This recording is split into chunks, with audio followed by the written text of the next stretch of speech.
Good evening and welcome to this regular meeting of the Planning Board for the City of Birmingham for Wednesday, March 25th, 2026. Mr. Dupuy, could we please call the roll?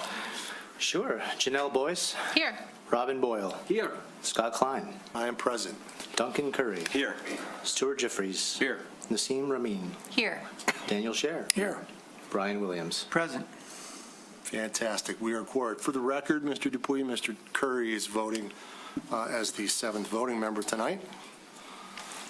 So let's move forward with the review and approval of the minutes for the regular meeting of March 11th, 2025. Do we have any comments on the minutes, corrections, anything? Only that I meant to put 2026 on the agenda. I apologize. Oh, 2026. Well, March 11th, 2025 was a great meeting, if I do remember. Any comments on March 11th, 2026? I'll move approval of the minutes of the regular meeting of March 11th, 2026. We have a motion, Mr. Williams. Do we have a second? Second. Second, Mr. Scher. Any conversation? All those in favor? Aye. Any opposed? Motion unanimous. All right, welcome everybody. We have a packed meeting tonight and a fun, exciting with a couple of great site plans to review. For those of you from the public, whether you're here in the building or you're at home watching on Zoom, you will have an opportunity to provide public input at the appropriate time after some back and forth between the staff, the board, and the applicants. I will call for public comment. There will be microphones here present, and if you're at home, you can use the raise your hand function on Zoom. I will call on you, and you'll be able to provide your brief input at that point. Mr. Dupuy, do we have any changes to the agenda as published? No, sir. Fantastic. So let's dive right in. We have our first item of business is 34952 Woodward Avenue and 690 East Maple. For those at home, there are two elements to this project tonight. The first is what's called a community impact study, which is an opportunity for the applicant to provide us with an outline of the potential impacts this project would have on the community itself, given its size. And then there's a second item, which is the site plan and design review. These are two different items. They would take two different motions depending on which direction we all want to go. We're going to start talking about them somewhat together because they are so intermixed. With that, Mr. Dupuy, why don't you walk us through the community impact study for the southeast corner of Woodward and Maple. Cool. Thank you, everyone. Nick Dupuy, Planning Director. Thinking about you all. But as a bit of an aside, a little bit of a housekeeping note, just because it was so recent, I wanted to make sure that everyone in the room knew, everyone in the public knew, that this is a new project. We had a project brought to us by a developer called Ryan Companies, 22 range, that did make it pretty far. They are no longer engaged with the site. This is a brand new team, brand new building. Just wanted to clear that up real quick. Good point. It is two separate sites, a large and a small parcel right at the southeast corner of Woodward and Maple. It is, they both have the same underlying zoning, B2 general business, but they are split zoned in MU5 and MU7, which is why you still see the building heights vary. We'll get into that. Frankly, right now, it's a community impact study and a preliminary site plan review. It's technically a 7 to 10-story building. That increase in height comes from what's currently labeled as a mezzanine in what would be the second floor. I kind of make that distinction by saying it's labeled as a mezzanine because technically, according to building code and zoning, it's considered a floor. That's where we get 7 to 10. Typically, should you meet the additional bonus height requirements, we're talking 6 and 9 stories, but we're talking 7 and 10. What's very important to note here is that although we're talking about an extra story here, they are within the permitted height maximums of each zoning district. So to be specific, in the MU5 portion, they're actually below the 78-foot height maximum, and in the MU7 portion, they're about right at the 114-foot maximum, even though there's technically an additional story. So they will be going to the Board of Zoning Appeals for that. They are required to. It is technically a story above what's permitted, but we'll see what the BZA says. As usual, I'd like to hear a little bit about what you think about that to provide to the BZA when we get there. So, Mr. Dupuy, real quickly, just for those at home that aren't as familiar with this, a assuming the applicant complies with the bonus height requirements, they are proposing a building that would comply with the zoning ordinance from a height perspective.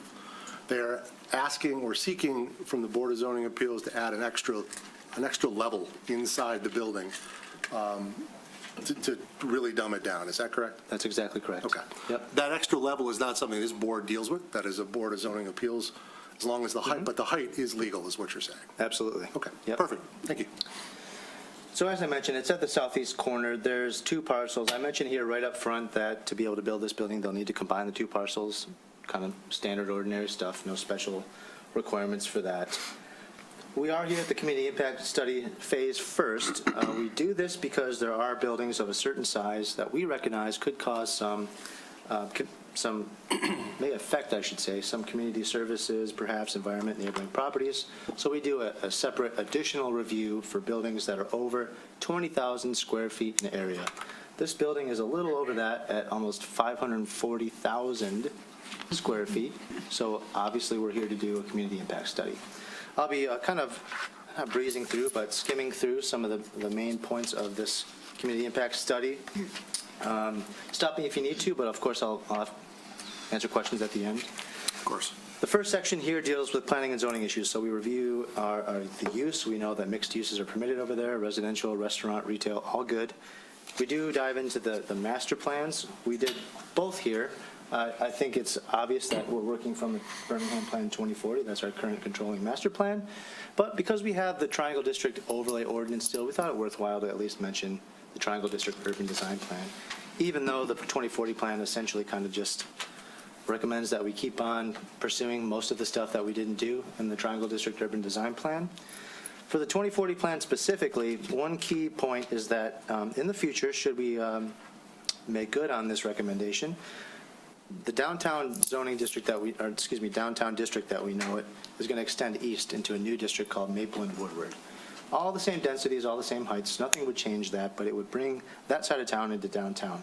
It's an intense sort of use. It's a mixed-use district, all the things that you can think of when you think of downtown. Also included, it would, the 2040 plan, that is, would support extending the red line or retail frontage boundary standards across the way. There's also a lot of course, parking recommendations in the 2040 plan. It looks to build as much parking as we can, both with development but also public. Moving on to the Triangle District Urban Design Plan, very design-centric, so they like to have modern buildings, contemporary buildings, specific placement, pedestrian-oriented, walkable. In this particular spot, they want to have a very differentiated corner, or I should say some additional architectural features at the corner to make it really stand out as sort of that gateway point to the east side of what will be downtown Birmingham. And we'll get into more of the design review aspects and the architectural standards at final site plan, but it is a key recommendation. It's also nice that the Triangle District envisioned Woodward to be a little bit more than it is now, tree-lined. In specific, there's a lot of new trees here that are proposed, which I thought was really nice. Moving on, land development issues, the environmental site assessment, the geotech. They did submit a phase 1 ESA, or environmental site assessment. That report summarized that there are no recognized environmental conditions or significant data gaps, and that there's really no further exploration required. Thus, there would not be a phase 2 here. They do recommend some things about the existing building, that two-story office building, making sure there's no asbestos, getting in there if there is, remediating it before they tear it down, things like that. The geotechnical report, of course, it's very long. They did make a lot of recommendations about footings and things.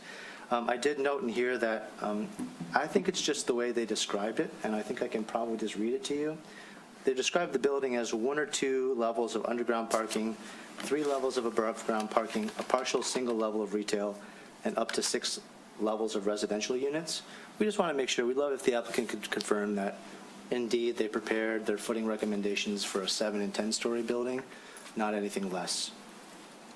For utilities, noise, and air, the standard utilities, DT consumers, they're going to, of course, bury a lot of the electrical equipment that's over there. They'll have a transformer at the southeast portion of their site, right in this area. We'll, of course, have it screened. That's kind of final site plan territory. Air quality was kind of simple. We're in the Southeast Michigan Air Quality District. The report looked good. It's, pretty standard for the area. They don't expect that this development will affect the air quality in any significant way. Environmental design and historic values, if I can summarize this, the site currently is a kind of a gravel lot with some patches of turf grass, a split rail fence, and then impervious surface. There really are no environmental features on site, no rivers, no grade changes, no nothing. So they're not really, there's no issues with that. In addition, it's not in a historic district. It's not close to any historic buildings. So we don't think that it has any issue meeting these kinds of standards or this section. For refuse, we note that there's 2 trash facilities here. If you can see my hand, there's one at the south side adjacent to the alley. It's the larger one. There's also one here adjacent to the retail spaces on the northwest corner. It seems like there's enough room to separate recyclables. We'd like them to obviously separate recyclables, though I will admit, though, for a 540,000 square foot building, the refuse area seemed a little small, but what they indicated in their CIS is that they're anticipating daily pickup, which may offset the size. I'll call them concerns that I just want to raise to you right now, so they can maybe explain a little bit more about how that will work as well, especially since a restaurant got introduced at the corner, and we know how much waste comes from restaurant uses. Might be nice to just hear a little more. Sewer and water, they mentioned there's several things that they can connect to in the Woodward and Maple rights of way. If you saw a little further on, the engineer did review these plans, and they did have some comments that they'll need to confirm future connections and scopes and all those things to make sure it will work, but that there was no major red flags there. Public safety, very similar. The police department didn't really have much concern. Really, any comments? Literally no comments. The fire department, of course, gave their what I would consider pretty standard stuff. Have the building suppressed, have a Knox box, things like that. I'm sure they're happy to comply with all of those. If I may, I'm gonna, because I know it's gonna be the feature of the night, I'll skip transportation and parking and just go through the last couple, well, last one really, which is natural features. I just want to highlight that there's really no natural features here. It's a gravel lot and other impervious surface.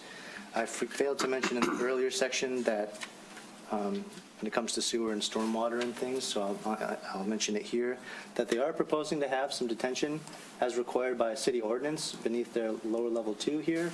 They'll have restrictors and pumps that will send it eventually to the system, but that's required by our ordinances now, and it seems to me that they're meeting those requirements. All to be confirmed by, of course, engineering. So then backing up a little bit, the transportation section, non-car related, they'll have some bike parking. They have some bike parking separate on the mezzanine level, a nicely sized bike storage area. In theory for residents, they'll have bike racks on the streetscape. There's also 2 smart bus stops nearby, one directly in front of their site here in this area, which appears to be slightly relocated. Our traffic engineers, Fleece and Vandenbrink, made sure that just work with SMART, make sure that's all good, make sure they know about the change, but it shouldn't be an issue. The other one that, just for the public record, that was here right at the corner has long been moved south, right in front of the AAA building at the new intersection. That was a SMART project. They put a shelter in. So there's now technically only one shelter adjacent to the site that they'll need to worry about, which is good. We obviously want to support transit users wherever we can. As a part of this traffic study, though, there's a parking section. The parking, of course, is very complicated, which is why I sort of saved it for last. Mr. Dupuy, maybe if I could interrupt real quickly. Before we get to parking, which I think is going to be a discussion, from a transportation to traffic perspective, the applicant did provide an updated TIS that our consultant has reviewed with regard to just traffic movements on Woodward and Maple. Could you briefly just comment for the public on their findings or recommendations? Yes, I'd be happy to because I wanted to, and I just forgot. So what's unique about this one is because the Ryan Companies project did a full traffic transportation impact study back in the 2022-23 range. What the approach was here, which was signed off by Fleece and Vandenbrink, was all they really needed to do was validate it. So they did their new trip generation, They did MDOT traffic counts. And what Fleece and Vandenberg said specifically to the transportation side of things, not parking, Right. was that they feel it's validated. I think they carried over a few recommendations from that previous report. I'll summarize a little bit. They still want to prohibit left turns out of this approach onto Maple. That's still a thing. They would still like them to discuss with SMART the relocation, slight relocation, mentioning they need to get all the permits. Some recommendations about leading pedestrian intervals, kind of including those, but all carryovers. So that was related to traffic. So to summarize, the trip generation caused by the new uses do not cause traffic issues, according to the consultants. Yes, and in my reading, in fact, it's lower. This new version of this building is lower than the 2023, so then that 2023 is considered conservative in their minds. Okay. So thank you Thank for you. stopping me there. So I know this isn't site plan, but just to give you some numbers here, for parking, this is a very big building, something like 224, 28 residential units, over 15,000 square feet of retail, 5,000 of that being restaurant. So the parking calculations themselves are pretty simple. At the end of the day, with all their uses, they're required to provide 351. That's for their private uses for all the residential and commercial. You mentioned earlier about bonus height. They are seeking 2 additional bonus floors in the MU7 and 1 in the MU5. They are required to provide public parking at a rate of 1 for every 300 square feet contained within those bonus stories. That figure is 198. So what we did in the report is we added them together to get 548. So what they're proposing is, Mr. Dupuy, real quickly, I apologize. This can be difficult for a public that's not used to seeing these sort of numbers. sure, They're required to provide, based on the uses in the building, 351, 352, I believe? Okay. They are seeking these additional stories, this additional height, which is allowed by the ordinance, as long as they provide a public good as outlined in the ordinance. Is that correct? There are several options listed. They've chosen the one which is parking, correct? along with the mixed-use Mixed use. provision, Perfect. which we were going to get So insight by on. choosing those elements, they would seem to qualify for this extra height. Correct. And in order to do so, you said that they need to provide an extra 1 space for every 300 square feet, I believe it is, of extra, or the bonus square footage. Is that about correct? Right, and that number is 198. Perfect. Yep. Okay, thank you. Yep. This is a complex project. I want to make sure everybody understands what we're talking about. Happy to slow it down wherever No, needed. that's all good. Thank you. So ultimately, what they're proposing to. Oh, I'm sorry. Just one clarification. Oh, thank you. It's public parking is what they have to provide. Correct. We said parking. Just make I sure. apologize. Yeah, It's public parking. Yeah, it's- Parking available to the public. Parking available to the public. Yes, that's the verbatim language. So what they're proposing, they've got 4 levels of off-street parking, 2 underground, 2 above ground, one being at ground level.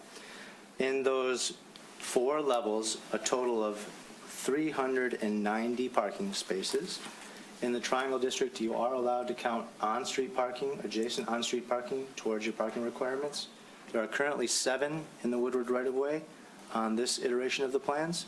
So sum total, they're proposing 397 parking spaces. That includes everything that they're proposing to build for their uses and the parking that's required to be accessible to the public, all included in that 397 number. That, in our report, we mentioned is a deficiency of 151. It's worth noting, though, that what we couldn't include in that 397 are 25 compact parking spaces. Again, because that's a little complicated, I'll explain. To be considered a formal, countable, if you will, off-street parking space, we have a specific dimension that's required, which is 180 square feet. Compact spaces, I've been told, in this development, the 25, are in the 150-ish square foot range. Thus, we can't formally consider them as an off-street parking space.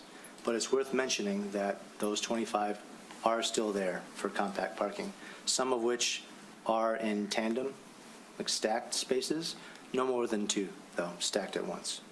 So Does the 25 include the double, the stack? I'm not sure that all 25 are stacked. Is that It's not 50, it's 25, including the double stack. Oh, yeah. Thank you. 7 tandems, and 7 tandems 18 compact. and 18 convex. Thank you. So, so there's that.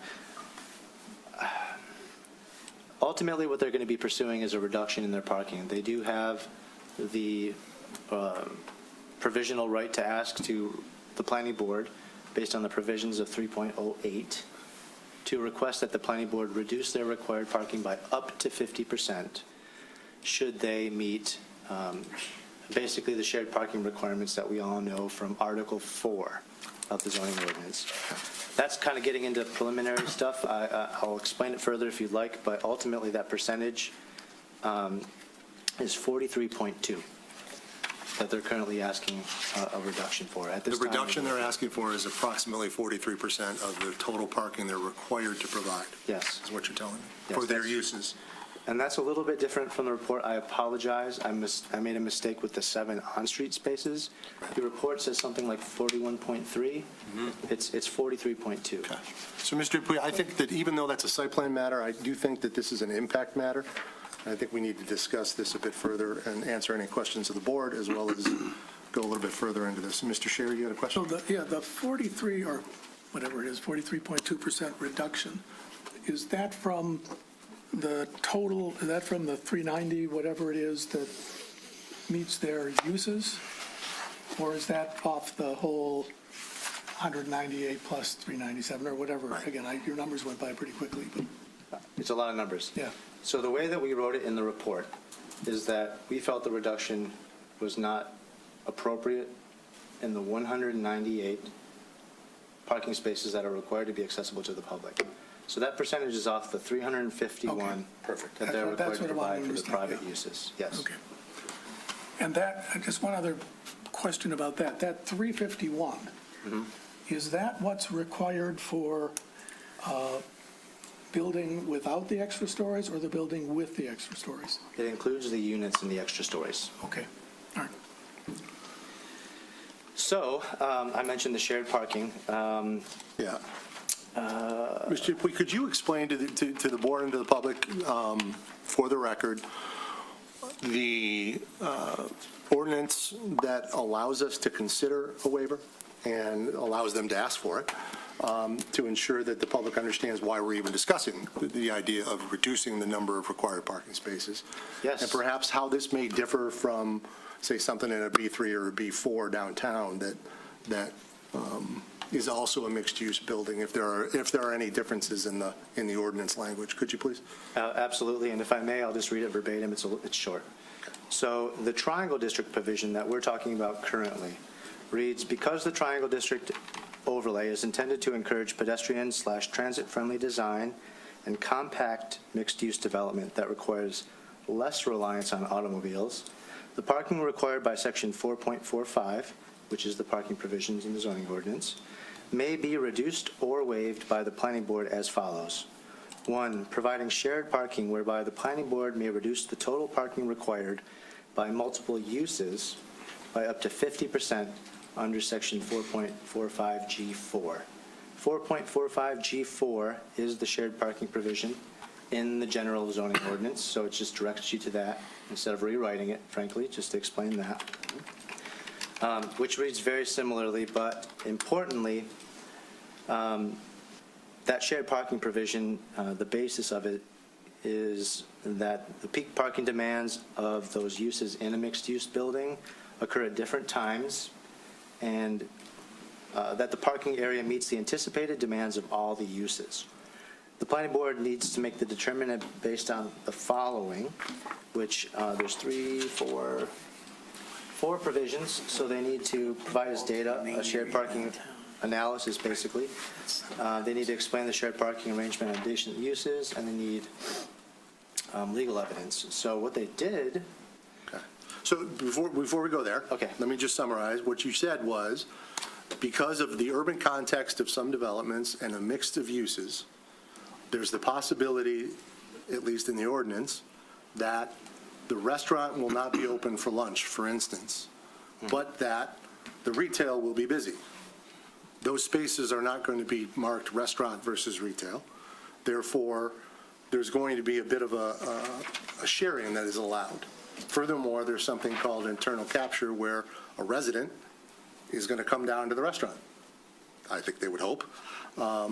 So as opposed to 100% of the restaurant guests being driven to the restaurant, they might live in the building, or they might live across the street or in the Triangle District. Is that essentially why we're allowed to look at this and make a determination as to whether or not to waive some portion of that required parking? You're exactly right, and it builds on some of the recommendations from those plans, those master plans that I discussed earlier. Okay. Now, are there other sections of the city where that applies, or are there other sections of the city where something different applies? Like I said, is downtown on a B3 or a B4 underlay? So the answer is yes, and it's another complicated answer, so forgive me, but there's one in particular that's related but not the same. In the B3 and the MX zones, you can get, I don't want to call them automatic because it's still at the discretion of the planning board, but it's a 30% reduction when you provide office and restaurant in the same building, and a 40% reduction when you provide office and residential together, and another 40% when you provide office, residential, and restaurant. Same concept, a mix of uses. But it's actually codified in the ordinance as opposed to much more at our discretion per some study. It says this is what you get if you meet this criteria. Is that a fair statement? That's a fair statement, Okay. yes. So this is different than what we've seen in the past in other areas of the city, and the applicant has gone to the trouble of putting together a shared parking analysis, correct? Correct, yep. Okay. Yep, it is. I just want to make sure that the public is understanding what's going on here. Yeah. So it doesn't seem like numbers are floating left and right. So please continue. I apologize for. Nope. Like I said, we can slow roll whatever you need. So, of course, the applicant I mentioned earlier, as a part of their transportation impact study, did submit a shared parking analysis. Now, it's been reviewed back and forth between our consultants, and the short version is the first time that Stonefield did the review, they used ITE standards for shared parking. Our consultant said, okay, that's good. I think you should actually use the ULI, Urban Land Institute standards, third edition, what if that means something to you. So Stonefield happily did so. They provided a new shared parking analysis to our consultants, Fleece and Vandenbrink. Fleece and Vandenbrink then reviewed that.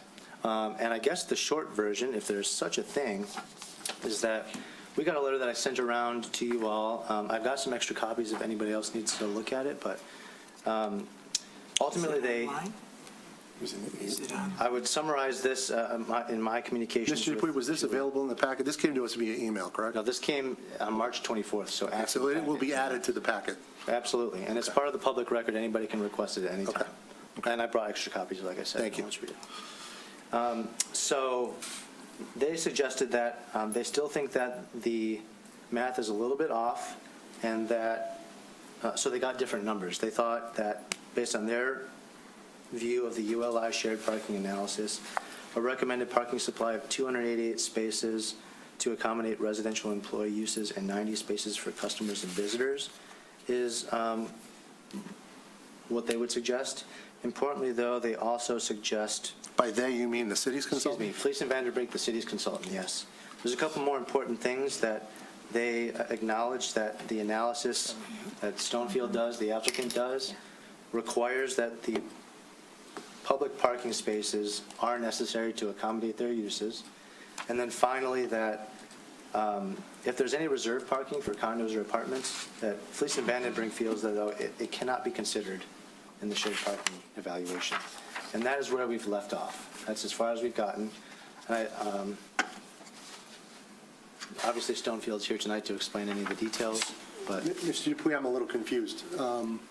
The letter from our consultant, Fleece and Vanderbrink, you indicated that per the ordinance, the uses in the building were required to provide 352 parking spaces for residential, retail, and restaurant. Let's forget about the public spaces for a second. That's 352. And I think I just heard you read a letter that said 288 plus 90, which by my math is more than 352. So is Fleece and Vanderbrink indicating that they think they need more parking than is provided and required by our ordinance? I guess the way it's written, I guess you could say so, and it is different standards, just to have said, our zoning ordinance standards are different than the ULI shared parking standards. I don't know the nitty-gritty, perhaps we can ask Stonefield when they get up here, but I suppose that's how it reads, and that's probably why the second bullet that suggests that the public parking spaces are necessary to accommodate the development plan was made. As in, there's two separate parking pools, they're blending, they're suggesting that the demand on their development will require some use of that public parking. And I think they're very open about that, frankly, if I may say so. They included all of those in their own analyses, too. I don't know about that. I thought their analysis indicated 275 spaces was the peak demand, and therefore, when you add that to some of the other voodoo math they did on the public spaces, which I'll get to later, they felt that they were close to being adequate. So I think we have a major issue here. Board, I mean, am I overreacting to this? Does anybody else have any thoughts at this point? Dan? Mr. Scheer? I mean, frankly, I'm somewhat puzzled by the second Fleece and Vanderbrink letter, and it may well be because the lingo of traffic consultants is not the kind of English I usually use. It's not English. But, so, I certainly want to understand exactly what they mean in the rather complicated context. But I think one of the things it might mean is that their analysis of a shared parking concept is independent of the zoning. And so to the extent that they're suggesting 370 or 390 or whatever those numbers are, the higher number than what Nick described, it may be because that's with reference to what would make a shared parking concept work rather than under the zoning ordinance. But I can't say that for sure. Okay.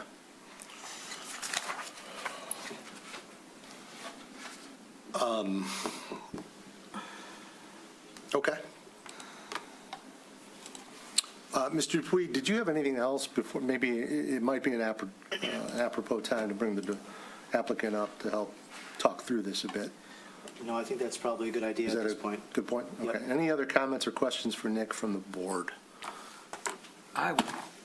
One question Yeah. for you and the Chair. In our policy, in plans, possibly in the ordinance, can public parking be part of a shared parking agreement? That's a good that's a good question, because I think there's an important distinction to be made here. There's public parking like the Pierce Garage public parking, like publicly owned and operated, and there's parking accessible to the public. And I think that's two very different things. So to answer your question, we wouldn't allow, I'm making this up, this is not a real thing. Be careful. We would not allow the Townsend Hotel to share parking with the Pierce Garage, for example. Right. If the Townsend Hotel had their own 500-space public parking facility, or parking facility that had spaces available to the public, well, that's very different, I think. I think we have other examples of that in this town, like the 555 building, who has parking that's accessible to the public. The property behind the Birmingham Theater, that 3-level parking garage, Yep. available to the public, but privately owned. Those are other examples of what I think what it means to have parking accessible by the public. So as we go further into this and dig down, we need to learn from the applicant the proportion of the potential shared parking that would be available by token money or free to the general public. Is that a fair comment to make? Because if the distinction is that there's public and there's sort of public, if we're in the sort of public area, it would be helpful to know from them what numbers would be available and posted, presumably on some form of indicator system or online. I can tell you what they fair? tell you is it's going to be 198. We've had this conversation a lot, but I'll let them explain that a little more. Okay, all right. Required one for 300. I think the nuance you're bringing up is one that is going to be a very interesting conversation, but spaces that they build to satisfy use-related requirements are not the same as spaces provided to meet the 1 per 300 for bonus flight height, in my mind.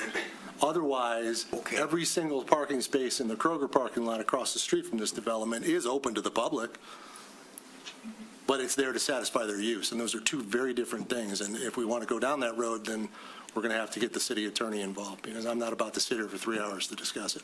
Okay. But it's an interesting point you bring up. Okay. Mr. Jeffries, you had your hand up. Yeah, Nick, has there been any discussion on how this would be, the parking available to the public, how it would be managed? Is that a city management thing, or is that their managing? And then also, is it at city rates, or is it $50 where no one's going to use it, So some of those dynamics. Yeah, that's a good question. I can say that, yes, there's been conversations, but I'd love to have the applicant explain more. That's fair. But I can confirm we've had those conversations. That's fair. Any other questions to share, anything on environmental or anything you want to bring I up? mean, I do have some questions that don't relate to parking, so I don't know if you want. I'd rather get them out on the CIS before we get into a Yeah. discussion here, which I think could, Yeah, so I mean, my questions regarding the non-parking. please, by all means, if you have any other I think CIS they really questions. are better served by asking the applicant to answer them, and they're not really Perfect, questions to okay. Nick. Well, let's do those first when we bring the applicant up then. Anybody else, just so we're on the same page, any other board members have any I'd like to ask other CS-related questions at the site Okay. plan. at the site plan, of course? Okay.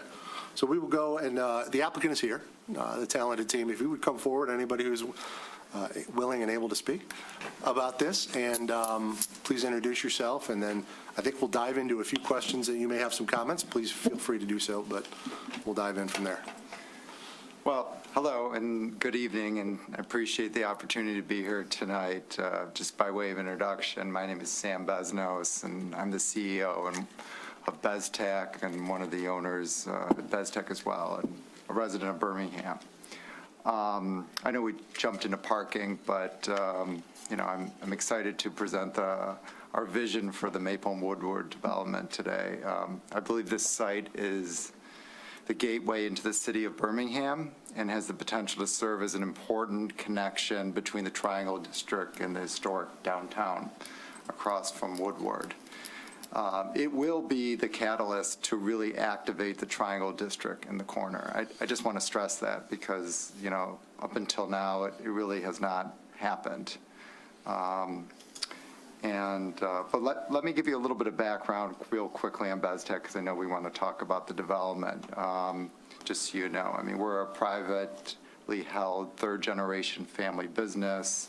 We've been in business for 70 years, and we're a fully integrated developer, builder, and owner-operator of multifamily, senior living, commercial real estate across the country. And we're headquartered in Farmington Hills.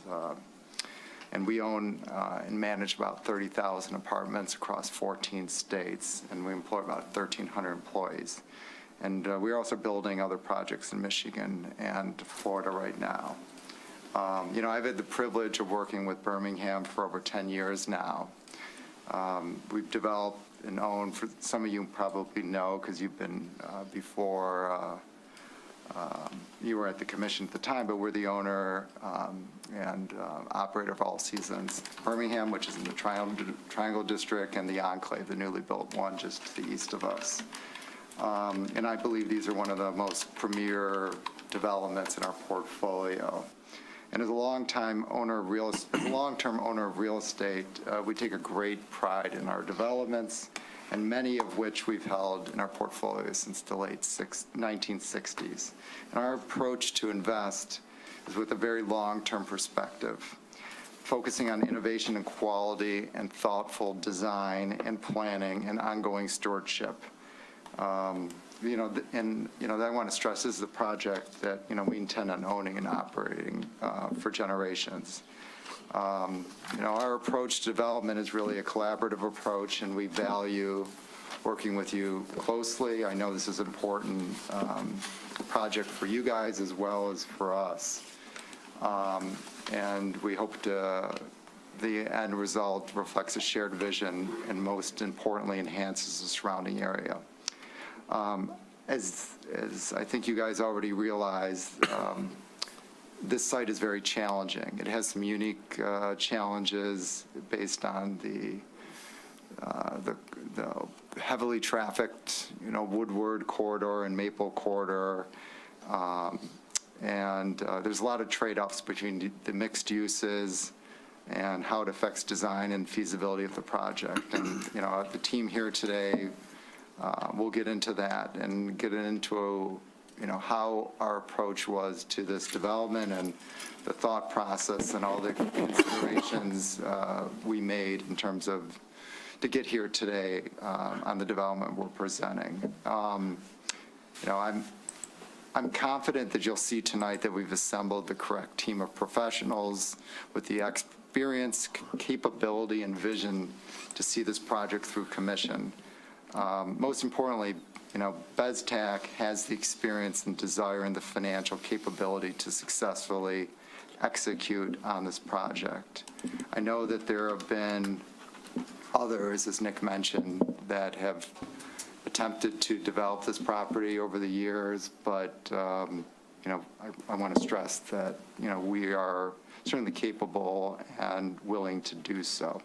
So I'm happy to answer any questions. I know there'll be questions for us. We have a full team here, and you're eager to hear about the project. But so I'm going to turn it over to Victor, but might come back, and I'm, of course, be happy to introduce Victor, which I don't think needs any introduction, but I'm here to answer any other questions. Mr. Bezos, first, thank you for coming tonight. We appreciate you.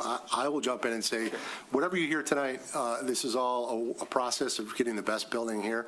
I, for one, am ecstatic to see a developer of your caliber, with your experience, come back to our town to propose a beautiful building with a great team. So everything you hear tonight is really just about the nuts and bolts of having to get things done. So we're thrilled you're here. You've got a great team. We're not going to yell at you too much, but there's going to be a lot of discussion tonight. But again, thank you for coming. I appreciate understand. that. Thank you. Thank you, Mr. Chairman.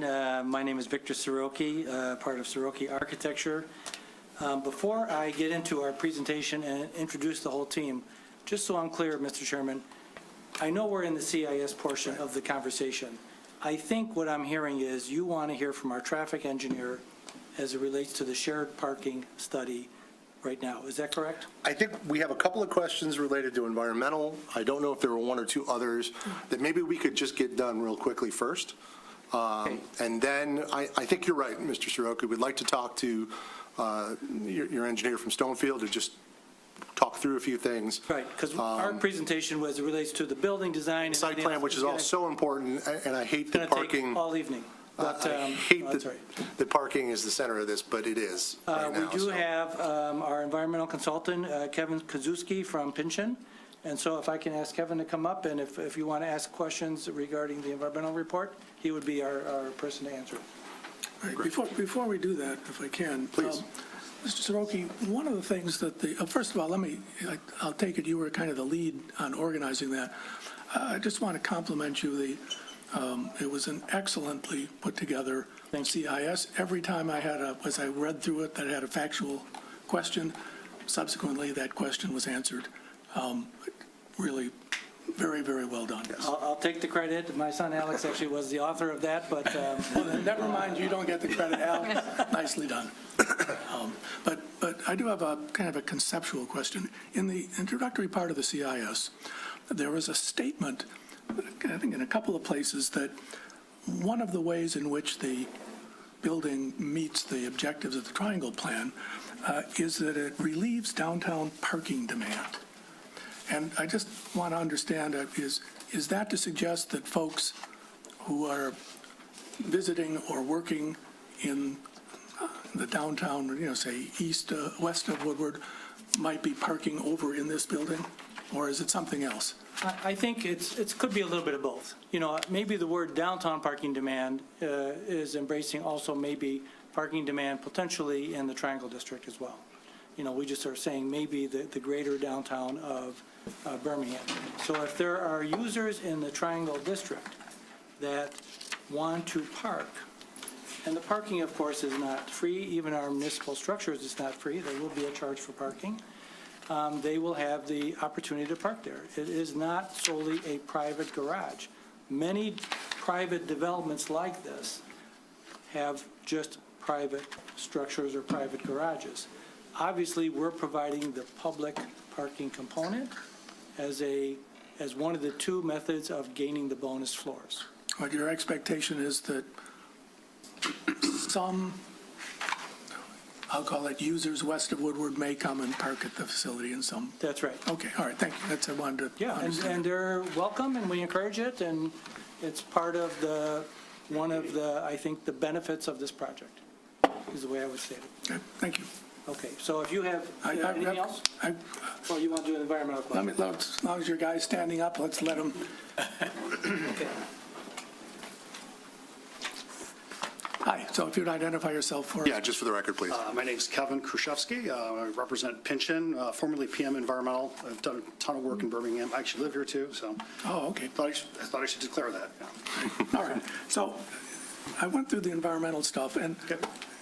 just as a preliminary comment, this is a little unusual in the sense that there are, I think, 3, yours and perhaps 2 other studies, and maybe there is a phase 2 in there somewhere. There's about 9. Yeah, okay, well, in each case, at least the ones that I saw, I didn't read 9, I think I read 3, which was more than enough, thank you. In each case, the study kind of relies on the prior studies. Sure. We accept, which I take it to mean that in your professional review, you didn't see anything, quote, wrong with the prior studies, but that you didn't go beyond that and make your own independent determination. You accepted what they had said. To some degree, yeah. Okay, and if there was a piece that you didn't accept, then you would have said, call out, I'm concerned about this or that or whatever it might be. Okay, so what that said to me as a reader is that we've got a certain amount of dilution that's, coming on. It's not quite the same as starting from ground zero. And the ones I saw went back, I think, to 2011 or 2013. Maybe the 9 went back farther than that. Right. So we're a ways down the road. What I'm particularly concerned about, 2 things that I'd like you to comment on. The first is the surrounding uses. Historically, there was a coal yard adjacent for 10 or 20 years. In my experience, I'm a lawyer, I've done environmental stuff. In my experience, coal yards they're kind of up there with the bad things that are environmentally bad things that happen around town. And then there was a dry cleaner across the street, another area. I think the borings resulted in, I think there was some chromium maybe, if I remember right, and maybe a little bit of like a PNA or something, in any event. So it wasn't a recognized environmental condition. But when you have a site like this that's surrounded by a couple of uses that are questionable, and you're going to be digging down, 50 feet or so for the 2 basements? Anyway, you got two basements, so you're going down, Some 25, distance. 30 feet. pardon me? 25 to 30. 25 to 30, okay, so you're going down more than the 2.5 feet that you might do for a spread foundation for a basement, for a residential building. And you have just a relatively few borings to rely on. Are you planning on having any kind of a, I'll call it surveillance, when the digging is done to make sure that there isn't a hot spot that shows up? And by hot spot, for those that don't know, I mean an area where some nasty stuff is concentrated. They've that wasn't picked up. migrated, Yeah. right. At this point, we are not part of that. What I can say is that from these adjoining property issues, the one thing beneficial about Birmingham is there's a lot of clay. And, these adjoining properties were across roadways, the dry cleaners across Maple. So there is some distance considerations to take into account. There's very little, if no groundwater, which is your major migration pathway. Did you, pardon me for interrupting, but did you look at the groundwater flows yourself, or you just rely on the? Well, the project? there's no groundwater to calculate a flow. Okay. So when we did all of our borings, there might have been a pocket or two where there might have been some fill material where there's some water collected in a perched condition. But in general, I think there were 16 or 20 soil borings done on the property that were just for environmental purposes, not counting the geotechnical work that I haven't seen. But there was no groundwater really to speak of, which again is your major migration pathway for some of these off-site conditions. And like a coal yard, a lot of that is more superficial, where it might run off onto a property or across a roadway and then onto a property, impact the surface. Then the second concern relates to vapor intrusion. Correct. Explain for us whether or not in a project like this, where you've got 2 levels of parking and, 25, 30 feet down, and then, residential uses on top, to what extent is vapor intrusion or vapor protection a concern when you've got a use that would have generated volatile organic compounds across the street? Sure. So again, vapor's it's the new thing, and it's something we look at very carefully. In this case, you look at how it can migrate to a property. So again, we're dealing with, a significant clay layer, which helps mitigate any vapor migration. And you also have to have some other indication that contamination is actually migrating onto the property before you'd even look to evaluate for it. And presently, there's nothing. I mean, I know there's a dry cleaner across the street, but I don't think there's any reported releases or concerns that we would necessarily need to address at this point. Was my memory right that there were a couple of either, I forget the term, PNAs or volatile PNAs, organics that were found? There on the might have site? been, some. I think there were a couple of Yeah. relatively low concentrations. Relatively, like below the residential Yeah. criteria, yeah. And then the metals are naturally occurring, Yeah.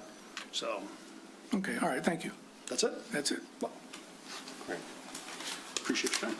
Other questions, not related to parking, but, I think I may have, Mr. Chair? Victor, maybe, I'm not sure if this is for you or an engineer. I see in the CIS that the stormwater calculations for the size of the basin or whatever it is that's down there are based on 10-year storms. Is that really adequate anymore? I mean, we seem to have a 100-year storm every couple of years. Okay, so we do have PAE as or PEA is our civil engineer, and John Thompson is here. He is the one who has designed that system. I can answer it quickly without coming up with a 100-year storm. It's a 100-year storm. When you say, just so, because people can't hear you, what you're saying is that despite what it may have said in the CIS, you designed the system to meet a 100-year storm? Okay, all right. So Great, thank Victor, you. that's correct. A 100-year storm is what you're being told. I want to get it on a mic. Yeah. 100-year storm. Okay. And will there be a generator on site? Because I see you've got a force main and Yes, some other things. All right. there will be. And is it going to be rooftop? No, it'll probably be in the garage in the lowest level. And Vented. venting, yeah, And that's what I was going to ask for. That's what we've been doing. We did that at RH. We're doing that at 370 Brown. That seems to be the preferred location. Okay, and it'll be sound baffled and Yes, of course. and Totally. vented directly to the outside? Yes. Okay, all right. Anything else, Mr. Schuster? Yep, a couple more. Yeah. The CIS said that the building wasn't going to be blocking the views of surrounding properties. What kind of analysis was done other than just, I don't think it's happening? Well, I mean, you can see the building is a corner building. So 2 of the major facades are on Woodward and Maple. The south facade is on an alley, and south of that is just the AAA building. And then going east of us, there is a 4-story office building, but the orientation of that building is only north and south. There are no windows on the west side of that building. It's a block wall. So there's really no views being blocked. What about the condo building on Forest between Yeah. Elm and Forest Corner, which is kind of immediately southeast of you. It wouldn't really block any views. I mean, that's a distance away. I mean, yes, you would see it in the background, but we did that building too, by the way. That's where the Forest Restaurant is you're talking about. No, correct? I'm talking about the condos across the Oh, street okay. from the forest. Same thing. That's, again, a ways away, and no different than other buildings in town that are a block away that you would see the building in the distance, but it's not going to block your views or your sunlight or any fresh air or anything like that. Oh, and the CIS mentions, and this might be a code requirement, but CIS mentions that there's going to be one elevator size for medical carts in a building with, what is it, 190, so whatever, 200? Actually, all of the elevators will accommodate medical carts. All right, thanks. There's 4 elevators, and one of them is a freight elevator, which is huge. Yeah, And then the other 3 elevators, 2 for the apartments and 1 for the condo owners, all will accommodate medical carts. okay, thanks. All right, Perfect. And then lastly, before parking, Mr. Chair, you brought it up, so I want to tackle it. The building to the east, I believe you're offset from the property line a little bit, but you are digging down significantly. You will have proper earth retention analysis done, and your geotechnical will, We have a whole team. A tremendous amount of work has already gone into this project, as you could imagine. We have a sophisticated developer and a sophisticated team on a very substantial project. And we have not only the geotechnical engineers, and I know there was the comment of maybe 1 or 2 stories down and 6 stories up. It's totally designed for more than a 10-story building. The soils are very firm, very good. And we have a methodology of how we're going to do caissons and, or aggregate piers, I should say, and foundations. And we have foundation experts and structural engineers assisting us in all that design. perfect. Thank you. That was an issue on another project a few years ago, so I appreciate that. Thank you. I think we're to the point where we need to dive into a little bit to the parking, and perhaps your engineer from Stonefield could come Yes. forward and. So Nick Kennedy is with Stonefield Engineering. I'll let him do the heavy lifting, but I'm here to answer any questions as well. Perfect. Nick? Welcome. If you could please just introduce yourself for the record. Yeah. And Can you hear me? Yes. I'm Nick Kennedy. I'm a project manager at Stonefield Engineering. For this project, I'm the traffic and transportation engineer. And obviously, as we'll dive into, prepare the very extensive parking analysis. Right. So just to start, just to get this out of the way, Mr. Dupuy did a great job explaining, but I just want to start with the traffic part of it. We agree with all of Julie's recommendations, restricting the left out. Obviously, we have a lot of things to coordinate with MDOT. We agree with all those things. Just want to get that out of the way. So I think just to come back and kind of rehash where the parking stands as it is today, we require 549 parking spaces. That's inclusive of 351 for the restaurant, the retail, the residential, and 2 parking spaces for the leasing office. So that number's 351. The public parking requirement is 198. That's where we came up with the 549. Just again, to kind of rehash where we are right now. The site itself would provide 422 physical parking spaces. What we actually get credit for, taking out the 18 compact spaces, taking out the 7 tandem spaces, is 397 parking spaces. So we provide 397, and we're required 549. What that represents as a whole is a 27.8% reduction from the parking requirement. I don't disagree with Nick's analysis on what our percentage we need relief for. Essentially what he did was he took out the 198 that we're providing. He took 198 out of that. He took 198 out of what's required, and that's where we got the 43.2%. So that math, that analysis is absolutely correct, but when you look at the site holistically, you're looking at a 27.8% reduction from what's provided to what is required. So just again, to kind of quickly go over, and I think it was actually explained very well by the chairman and Nick, what a shared parking analysis is. It's essentially when you take a mixed-use development just like this one, we want to understand how the different elements of the development itself interact with each other. What times of day do certain parts of the development peak? What times of day do other parts of developments peak? And you really want to get an understanding of not necessarily overbuilding a parking lot so that you have parking for the required amount of spaces throughout the entirety of the day, because that's when you start to overbuild, and then you have a parking lot that's a third half empty. So that's why we do a shared parking analysis. How can we maximize the parking while still providing enough parking for all the uses on the site? Just as a kind of a general overview for this development itself, obviously we have a residential portion, a retail and restaurant portion, and then a public parking portion. So again, general overview, residential parking, it peaks overnight. People are home, they're not out running errands, they're not out at work. Your overnight parking is really your residential parking. Retail and restaurant parking, that's sort of your middle of the day, early evening parking. That's when they tend to peak. And then public parking is kind of spread out throughout the day. Really middle of the day, it starts to trickle down as the evening goes on. And then at nighttime, public parking is pretty low. So really what you have is a balancing act here where your two driving forces behind the parking requirement are the residential portion of the development and the public parking that we're required. And they're opposites of each other. Public parking peaks during the day and residential peaks overnight. So, Question. sure, Before you get too far along here, absolutely. you came up with parking demand numbers based on usage, percentages, I guess I would say. So can you talk about what you relied upon in terms of study or information to come up with those calculations? I mean, you just didn't pull them out of the air. I just So want to what'd make you use? sure I have your question right. Are you talking about the shared parking part or? The shared parking. Okay, that's what I'll get into Okay. right now. When you get into it, talk about what you relied upon to make the calculations. Absolutely. So as FNV recommended, we first submitted our shared parking study using the IT Parking Generation Manual. That's the Institute of Transportation Engineers.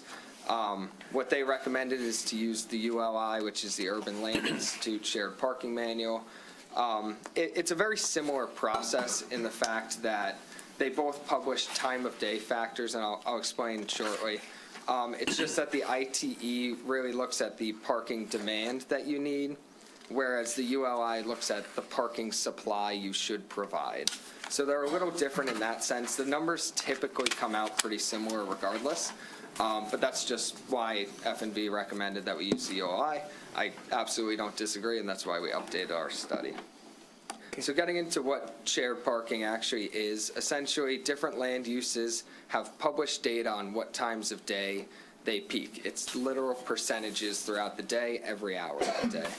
So the ULI, which we used in this instance, publishes those time of day factors for residential developments, for retail developments, and for restaurants. So we took those right from the ULI. They also publish base parking demand rates for each of those different uses. So residential has a certain parking rate, just like the ordinance would have. Retail has a certain parking rate, so on and so forth. So what we did was we took those base parking demand rates, we took the time of day factors straight from the ULI, we took the 198 required spaces and just took that as a blanket number. We didn't change that, look for the ULI, IT, we took 198 and looked at when public parking changes throughout the day. So obviously overnight, it's very low. In the middle of the day, it's very high. So that's really where we got our information from. It's all industry published data. It's all exactly how any traffic engineer would do this kind of analysis. And can I ask a question of the ULI data that you used? Is there a data publication? What was the basis on which they calculated these percentages are required? The ULI, similar to the ITE, does studies at developments all over the country.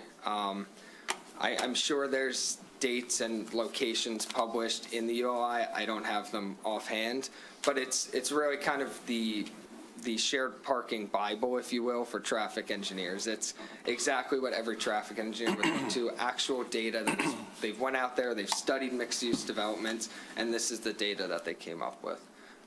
So as far as dates and locations, I don't have that answer offhand, but it is everything a traffic engineer would use to do this kind of analysis. The next thing I kind of want to get into is the differing numbers between our ULI analysis and FNV's ULI analysis. Again, Can I ask a question? Oh, yeah, Mr. Jeffers. feel free to interrupt me whenever, by the way, it's fine. I was waiting to get called on. So I remember back a while, they used to provide a report, Nick, help me with this, that the city did with all our different parking decks and all the different demands and stuff. Do we, or did you guys look at that? Because it just seems to me, if you can get some, it's kind of a unique city in certain ways, to actually look at, what's happening with the Peabody deck, which is right here, or, Park Deck, which is across the street from this too. We obviously can get those reports. We can generate them from the parking management office, I don't think that we did for this necessarily, Yeah. but some of the same. I mean, this things is the probably first would one be that true. where anybody's, you try to Yeah. go for this approach to get the extra floors. This might be, it give me a level of comfort saying, hey, we ran it through actual our city parking and it works.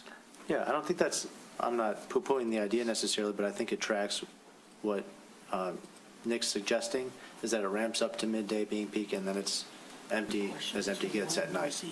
So I think what we would see if we pulled those reports are similar things to what they'd say, but I can get them if you need them.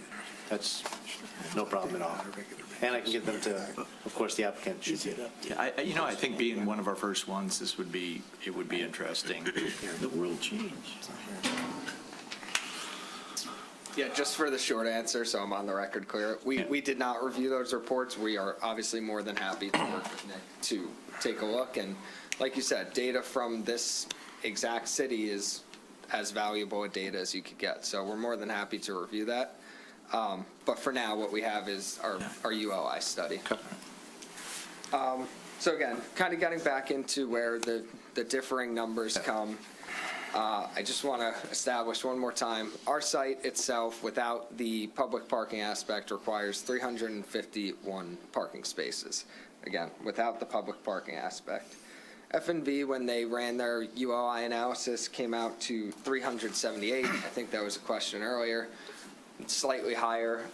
Really, the reasoning is ULI in itself obviously is a blanket for essentially the whole country for any traffic engineer. When F&V did their analysis, they absolutely did it correctly. I'm not saying at all that they didn't, but they ran the ULI analysis exactly how any engineer would run it in the entire country. What we wanted to do is get a better grasp on how Birmingham would park itself. So what we took into account was vehicle ownership rate in Birmingham, the walkability of Birmingham, the obviously mixed-use nature of Birmingham, and as somebody explained, the ability for somebody from the from the residential to go down to the retail, to go down to the restaurant. So we took into account what I won't say credits, but kind of a more realistic Birmingham approach to this shared parking analysis so that we don't over-design this parking lot. I don't think F&V or Stonefield disagrees that this is a parking lot that will work under certain circumstances. I think that the numbers differ based on how we looked at the actual analysis itself. Again, I don't think we disagree on how either did the analysis. I think we just did semi-different analyses. So the number we came out with, again, F&V's was 378.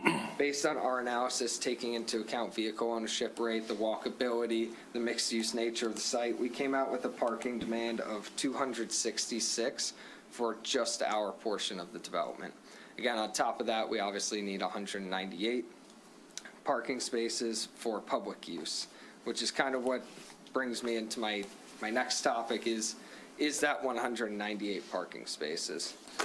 So obviously, we have a a commitment to provide those spaces for public use. There's, in my understanding of the ordinance, no real definition of exactly how that public space has to be utilized, whether it's paid for, free, what times a day. It's really just, it has to be for public use. Also, in my understanding of the ordinance is public use can be part of our development as well. Obviously, people visiting the restaurant are part of the public. People visiting the retail are part of the public. From my understanding and reading in the ordinance, and this isn't critical to the analysis, I believe it works anyway, but it doesn't say solely for public use, not the use on the site. Regardless of that, when we did our analysis, there's certain hours of the day that the proposed development, the retail, the restaurant, the residential, has to, what I'll call, leak into the public parking. Those times of day are in the later evening and overnight. We're above the 224 spaces that are not for public use. So we would essentially leak into the public use or public parking spaces. Again, when we looked at the shared parking analysis, what we didn't want to do is just take out 198 spaces and then look at the parking, because you're essentially taking 198 spaces that are going to be empty at night. You're going to have a garage that, probably 8 to 10 hours a day is completely empty. To have the ability for the residential to be able to park somewhat in the public parking spaces is, to me, a good benefit where you're not over-designing a parking garage.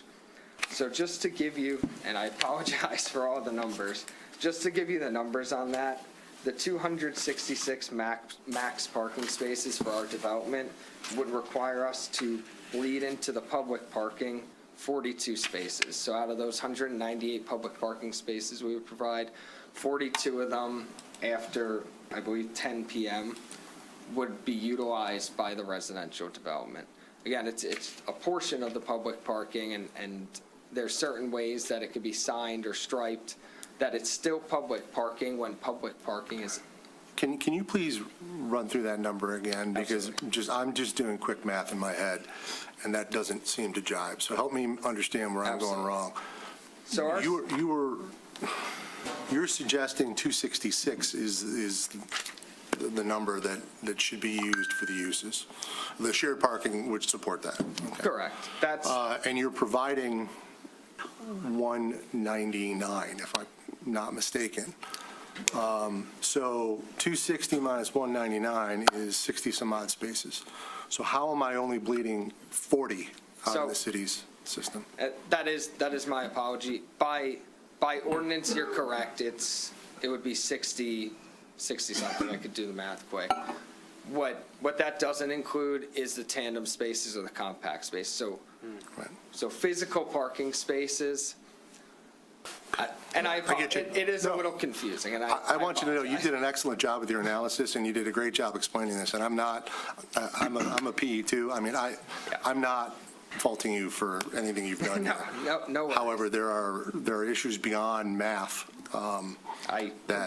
that are at play here, so I don't want to get lost in that right now. But I completely agree. So really what I'm trying to say is that there would be 42 physical public parking spaces that would be utilized by the proposed development on the site.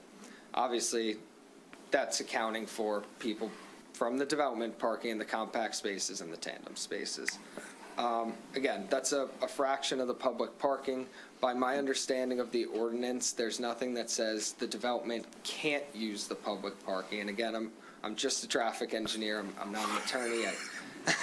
I crunch a lot of numbers. But I think the important thing to consider when looking at this kind of development and the goals of the ordinance and the goals of providing this public parking should also be to not over-design a parking garage that isn't going to be used. This isn't a development that we're saying is going to utilize all of the public parking all the time. It's really when public parking isn't peaking or at a maximum is when our development needs to utilize some of that parking. So I think, when you look at the mixed-use nature of this site, I think it blends very well together. I think the 422 physical parking spaces is more than sufficient to not only accommodate our proposed development, but to satisfy what I believe is the goal of the ordinance in providing that 1 for 300 square foot parking requirement. I am more than happy to Yeah. answer any questions or re-go over any numbers, because it was a lot. I'll throw it to my board first before I dive into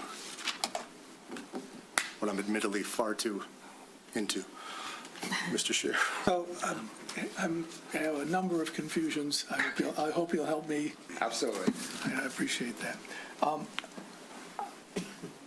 Let's start with, maybe what, and did your analysis consider, or does it matter whether any of the, 4 floors of parking are restricted in some way, that the public can't get to floor 1, or what, was that relevant, and did you consider it? The analysis itself did not consider it. It took the totality of the parking spaces we have and the total parking spaces that we need.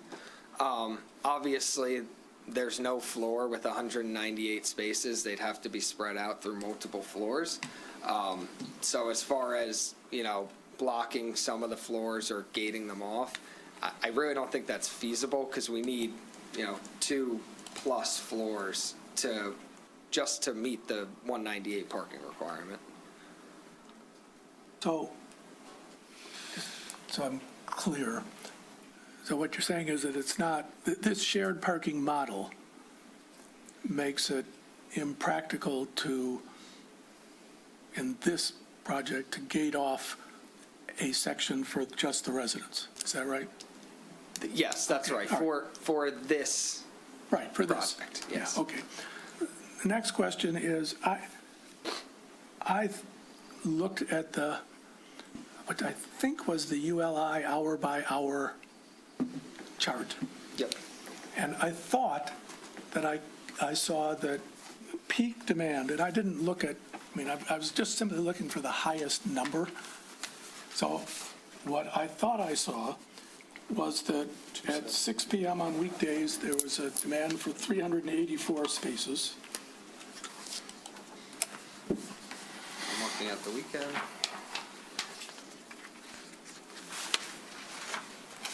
382. 82, okay.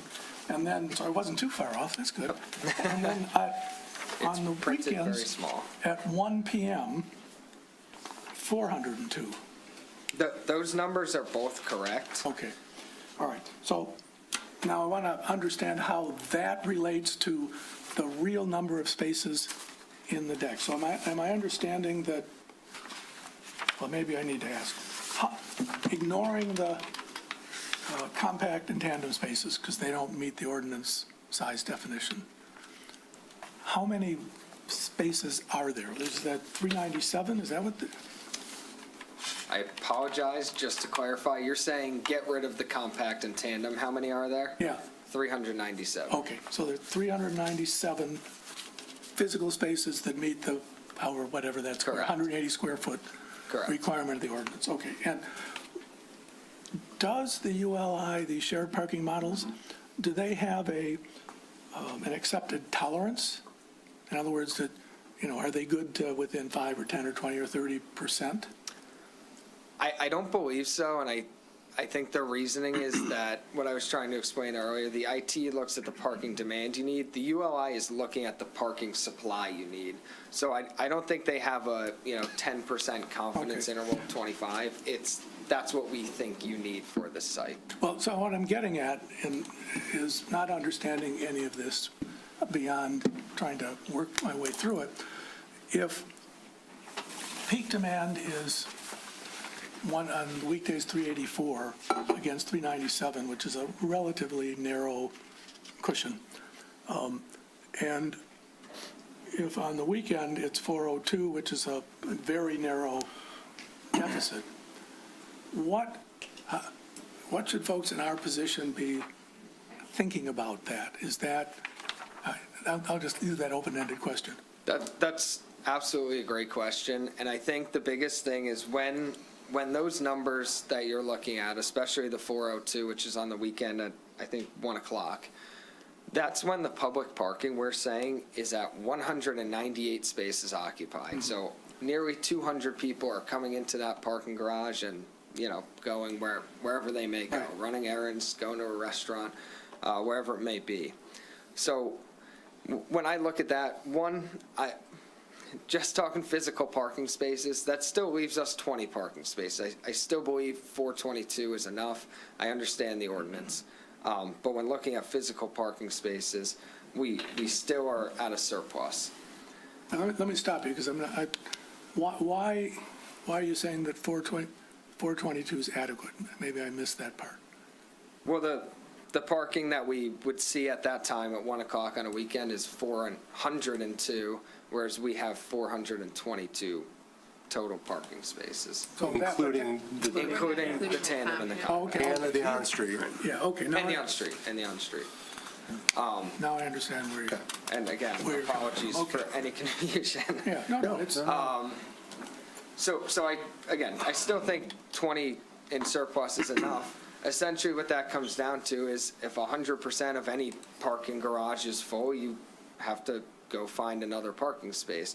Those numbers and those peaks are when we're saying the public parking is using all 198. So, I think it's kind of a balance. That's where our parking is kind of starting to get towards its minimum. The public parking's at its maximum, just like any other on-street parking garage. If you can't find a public parking space, you have to go find one somewhere so else. last question, because you prompted something. Sure. So if you were in that totally full situation for the public parking, and let's say we're at the 402 world, and a resident comes in with a non-compact car, a boat, so to speak, so they would have to go park somewhere else for a few hours. Well, I don't think so. One, because there's still a surplus. I'm saying the max is 402, and there's 422. I understand the question because they don't have a compact car, they can't Yeah. park in a compact space. But I think the compact spaces, and especially the tandem spaces, are something that, while we're not assigning all these parking spaces to residents or anything like that, tandem spaces obviously would have to be assigned to somebody. You can't have a retail customer and a restaurant customer park in the tandem space. So I think there's certain things that we could certainly avoid that scenario where somebody comes in, they don't have a compact car, and, then they just have to leave. I think, sorry, No, 1 second. when you finish up, I got it. I think it's just important to understand that, again, when those maximums at 402, those peak periods we're talking about here, that's when residential parking is at its lowest. So, that's why we do these kinds of analyses, and that's why we look at this from a supply perspective, is to get an understanding of what we actually need in the garage without over-designing a garage, with hundreds of spaces that aren't going to be used. Yeah, our challenge is to, I guess, kind of think about which way that balance goes. Is it better or worse to run the risk that there's not enough parking and people end up somewhere else? Or is it better or worse to overbuild? So, and I'm not saying that there's a right answer. That's just what, sitting here, I'm I completely thinking about. understand. Yeah, okay, sorry. Mr. Jeffers? I just want to make a comment, because I had 12 years parking right across the street from this development. And my biggest pet peeve is when the city does one thing, we make somebody else do another. That Peabody deck has got 150 square foot spaces in it all day long. And here's how it works, because I know. Those spots are, if there's two of them together, then somebody will hog, and then that spot's going to be one of the last ones, right? But at the end of the day, I have seen people park in that deck, full-blown Navigators, Tahoe, Denali's, whatever. And we've even had a woman in our office, it's the last spot, had to go out the tailgate to get out of the spot. So that's how it works with, so the 150, we've got them. Yeah, the SUVs don't fit, but I don't know, we've made it work for decades over there. I will just add to that, it is 18 out of 422. We're not proposing a quarter of the garage to be compact. It's really, we wanted to maximize the parking we could fit in the garage, so there's some, kind of nooks within the parking lot that we're like, we can fit a compact space. We understand it's not going to count as a space when we're looking at the ordinance, but we'd prefer to have it than not have it. All right, Ms. Boyce. Just a question. Please correct me if I'm wrong, because I want to make sure I'm hearing this correctly. You're suggesting that none of the 4 floors would be gated and restricted parking for, no. Correct. Definitely not. And the only possibly reserved spaces would be the tandem spaces? Is that also correct? I think it's kind of a loaded question, mostly because, public parking itself could come in the form of a monthly pass of some kind, so that is sort of reserved. So what I'm trying to say is the tandem would have to be reserved. The rest of the parking spaces would be shared among the uses. Okay, that's my question. Thank you. And can I also, just for the public record, what we're all saying is there would be no restricted access. There's going to be gates at your parking structure, correct, to gain entry to it? The entry. But that would be Entry it, points. just to. Oh, sure, yeah. Of course. So we say gates restricted, but to get in, yes, but to change floors, no. I is the understood that, answer. yes. Yeah. Thank you. Mr. Kurt. So it is gated. The entries, Okay. yes, the floors themselves. Just say you don't live in the building and you want to come and park in there for whatever later, and it's full. How do you know, how do you avoid just going in there, driving around and leaving? Is there some kind of number indicator? As in, like, telling you how many parking Yeah. spaces are left? Same way Bernie does it. I don't believe one is proposed. We haven't anticipated one today. Not that we couldn't do one, but again, our comfort level is that we have sufficient parking, and that it would be very unlikely, maybe during dream cruise, you might see that garage want to get occupied, but it's very unlikely that that garage is going to be full, given what the information that we have. But if we need to do a number monitoring system, like you see at more sophisticated decks or airports, that could be done. Thanks. Okay. I'm going to jump in. Just thank you, by the way. Excellent work. I appreciate what you've done here, and your explanations has been very good. I think this might be a little bit more geared toward Victor or ownership, but maybe stand by. I'll be waiting. But I understand that there are spaces in the Peabody deck that are smaller. I understand the practicality of things. I understand the ludicrous nature of sitting here with 198 empty spaces saying, why are you short 100 and some odd, or 50 or 90 or whatever? I understand how ludicrous that all sounds. Unfortunately, we are beholden by the ordinance. We cannot count the tandems. We cannot count the 150 square foot spaces. And we can't just say, yeah, you're probably right. We have to go by the ordinance, not by anything else.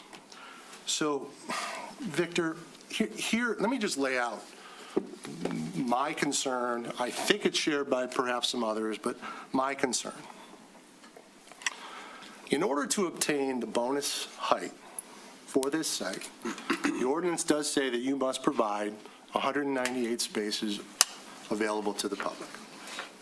Now, if we're going to get into a semantical argument about whether spaces that you're using for your uses that happen to be available to the public should be included in that number and count, well then, I don't mean this negatively, I'm going to shut down and say that I need the city attorney to opine. Because if that is the case, every single parking spot at Kroger is available to the public, and that they should get bonus height too. And it's a real slippery slope. So just from my perspective, I keep these two into separate buckets. You're required to provide 198 to get the bonus floors. You're doing that. You're required to provide 151, if my memory serves, for the residential, restaurant, and retail uses. 351. Did I say 151? I apologize. We're solved. I just solved the problem, didn't I? 351. Pardon me, 351. Thank you. You are providing 199. We have a shared parking analysis, very well done, that indicates, on one hand, you believe that that really is closer to 260, 270. Let's just use round numbers. Meaning that out of the 350, you really only think you need 260, 270, what have you.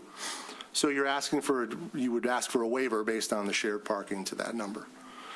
We have a consultant for the city that's here to help us that says that number is different.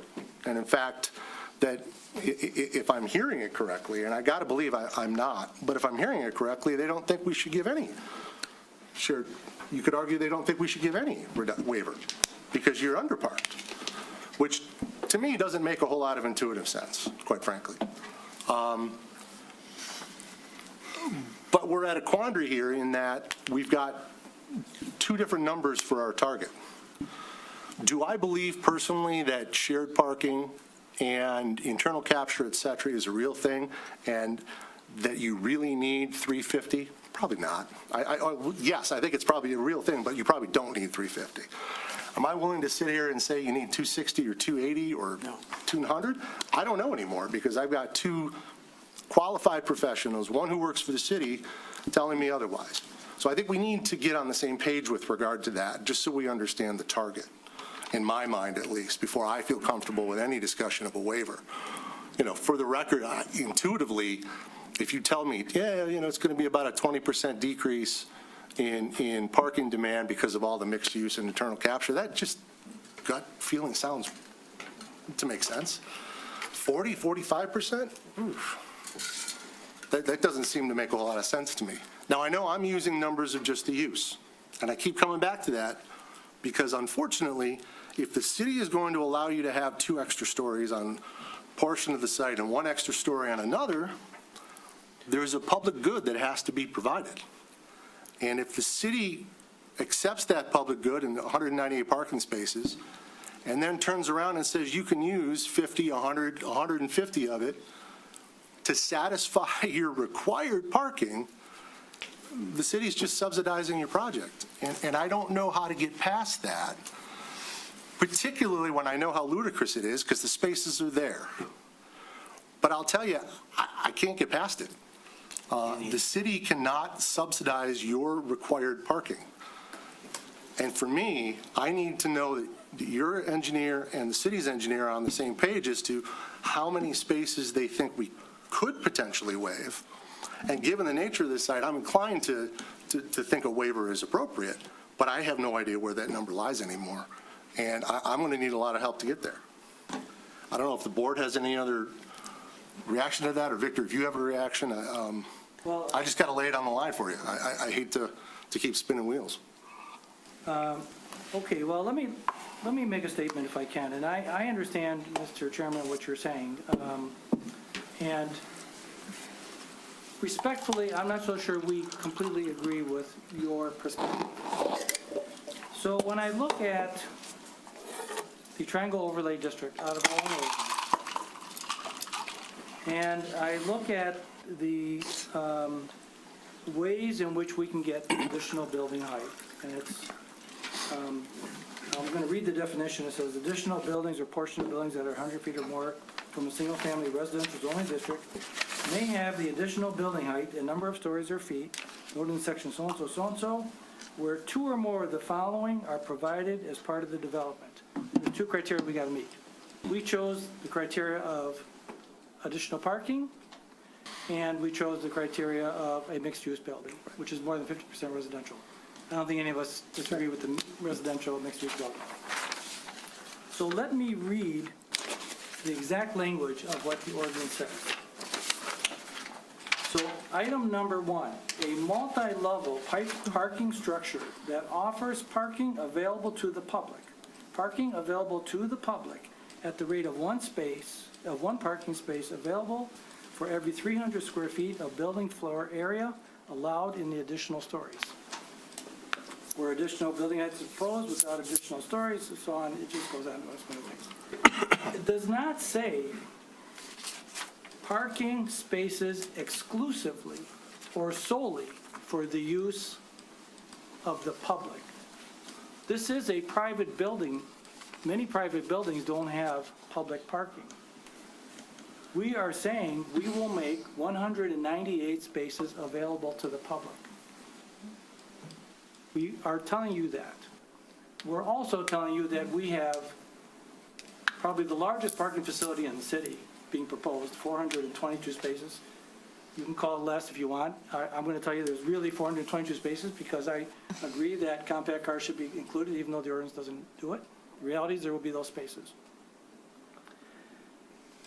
I don't think anybody who would write this ordinance or sitting on the board or any of us in the public would say, we want you to build 198 spaces and never use them. You can never touch them.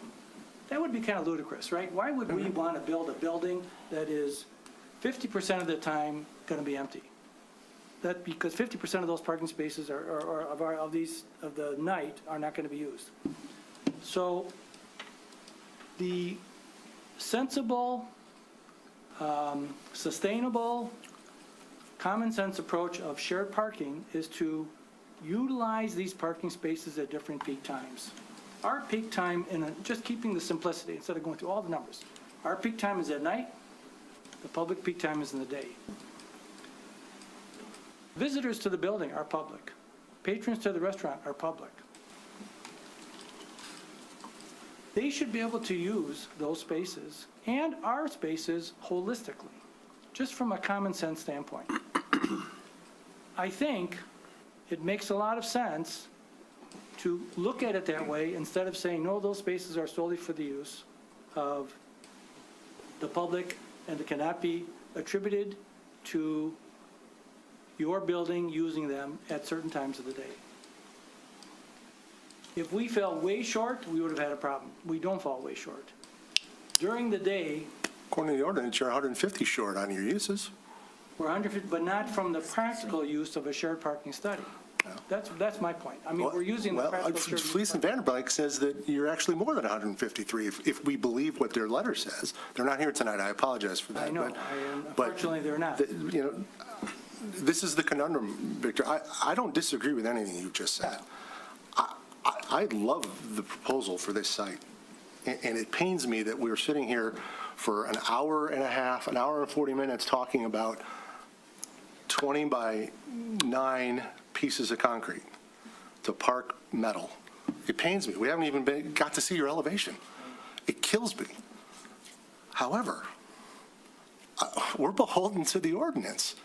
And if you do believe, respectfully, that any single parking that any development provides that is open to patrons qualifies as parking available to the public, then what I think you're saying is that almost every single project in this city that provides parking is providing parking for the benefit of the public, and therefore it could be eligible for a height. I'm saying that You are. building owners who have offices nearby or other people visiting other restaurants nearby can come and use our parking structure. Are you going to charge visitors to the restaurant for parking? We haven't gone that far yet. Okay. We really haven't. Not saying you shouldn't. I'm asking. I mean, I don't know yet. I really don't. Again, I would just say I am such a proponent of this project. However, I am not prepared to move forward on anything until we get a clarity on parking numbers between the consultants. And if you would like to discuss this further, we get a city attorney opinion on what constitutes parking that satisfies the bonus height. Because as of right now, I appreciate, I understand, and I respect your argument, but I think it's wrong. I'll just leave it at that. Can I just add one comment, just so I put it on the record? Our office and F&D have different parking numbers. Part of that is that we assume that customers of the retail, or I'm sorry, employees of the retail, guests of the residential, some of the other people who go to the residential or the retail or the restaurant are utilizing the public parking as well. So that's part of where we get different numbers. I completely agree with you. We should come to the same number. I totally agree with that. But it's, again, not that we disagree with how you do it. I'm not saying either of you are wrong. Right. But just like with the traffic, with the TIS, if you come up with something and the city comes up with something, you don't just come to the meeting and say, well, and you're not saying they're wrong, but I mean, you figure it out. Agreed. You come to a conclusion that this is the assumptions we've made, and the city says, you know what, you're right, I buy that. The number is X. We're in a position, we're not in a position up here to delegate that or to argue about that and to figure that out on our own. Absolutely. I really just wanted to clear up why. I get it. No, I totally get it. So let's, I mean, Mr. Chairman, are you of the opinion that the 198 spaces cannot be used by our development? Is that? Not in the least. Not in the least. I'm of the opinion. Ordinance say that? I'm of the opinion, not in the least. Okay, I'm sorry. I'm of the opinion that in order to obtain the bonus heights, you are required to satisfy two elements for the public good, and they are listed in that element. Correct. And if you are telling me, and part of that is to provide one space for every 300 square feet of bonus square footage that you're receiving. There is no way the ordinance was ever intended or written to allow you to include required parking that you're already supposed to be providing in that number to overlap. Otherwise, the city is simply subsidizing your project. But doesn't the city, that's right, isn't there the provision in the ordinance that also allows the planning board the discretion that through a shared parking study, we can reduce our parking requirement? Absolutely, and I'm all ears. And like I just said, we've got two radically different numbers here that haven't been reconciled. And I'm not about to sit here and tell you I believe one over the other. I will tell you empirically, I think 260 is too low. This is just my gut. And I think what Fleece and Vanderbank is supposedly saying is too high, but that's just me riffing, quite frankly. I'm not in a position to make any decision. I mean, this is a vote of the board, so I mean, everybody else, please dive in. But. So, Mr. Chairman, I tend to agree. Victor, the ordinance also doesn't say that it's 300, one space for 300 less any shared parking credit. And so there's potentially an ambiguity in the ordinance. This isn't the forum to debate or decide, what that ambiguity is. We're, as Mr. Klein indicated, we're bound by the ordinance, good, bad, or indifferent. And, I mean, I tend to agree that so I just say one thing and then suggest that, your lawyers need to talk to the city's lawyers. But from one perspective, you're not providing 198, you're providing 156 or something like that, because there are moments in time where you're using, what was the number, 42, I think, spaces. So there's not, from that perspective, there's not 198 available to the public at those moments. And the question that one of the questions we have to wrestle with, you have to wrestle with, is the ordinance gives the developer a very, very valuable right. Those two floors, which are what, another 54 units, if I remember right, are 27 in our case. 27. I thought the extra floors were 36, but whatever. Well, maybe there's the 27 plus 8, yeah. Yeah, okay, Maybe all right, so 35. Yeah, it's 35. 35 units, that's extremely valuable. Sure it is. And the ordinance says a developer can have that, in this case, extremely valuable right, if it does these things. It doesn't say if it does these things with such modifications as the planning board, might find to be reasonable. So the question of what that language means, is not something we're going to settle here, and certainly not something that I'd be comfortable saying, yeah, okay, we're voting for the, I'm certainly not prepared now to vote for the discount despite what I may think of the reasonableness of, the presentation that you make. Mr. Chairman? Mr. Williams, I've been remarkably restrained, I want to point that out. check your pulse in a moment. But here's where I think we are. I think the city attorney needs to weigh in on this, on the interpretation of the ordinance, number one. I'm not even sure I know how to articulate the question to the city attorney right now, but I think we need guidance from the city attorney. Secondly, I think the traffic consultants need to meet and reconcile the numbers, or at least explain in very concrete explanations to us what the differences are and why. And we don't have that. So I think we need to postpone because I'm not prepared to go forward. I'm not the city attorney. I may have an opinion on this, but it's irrelevant.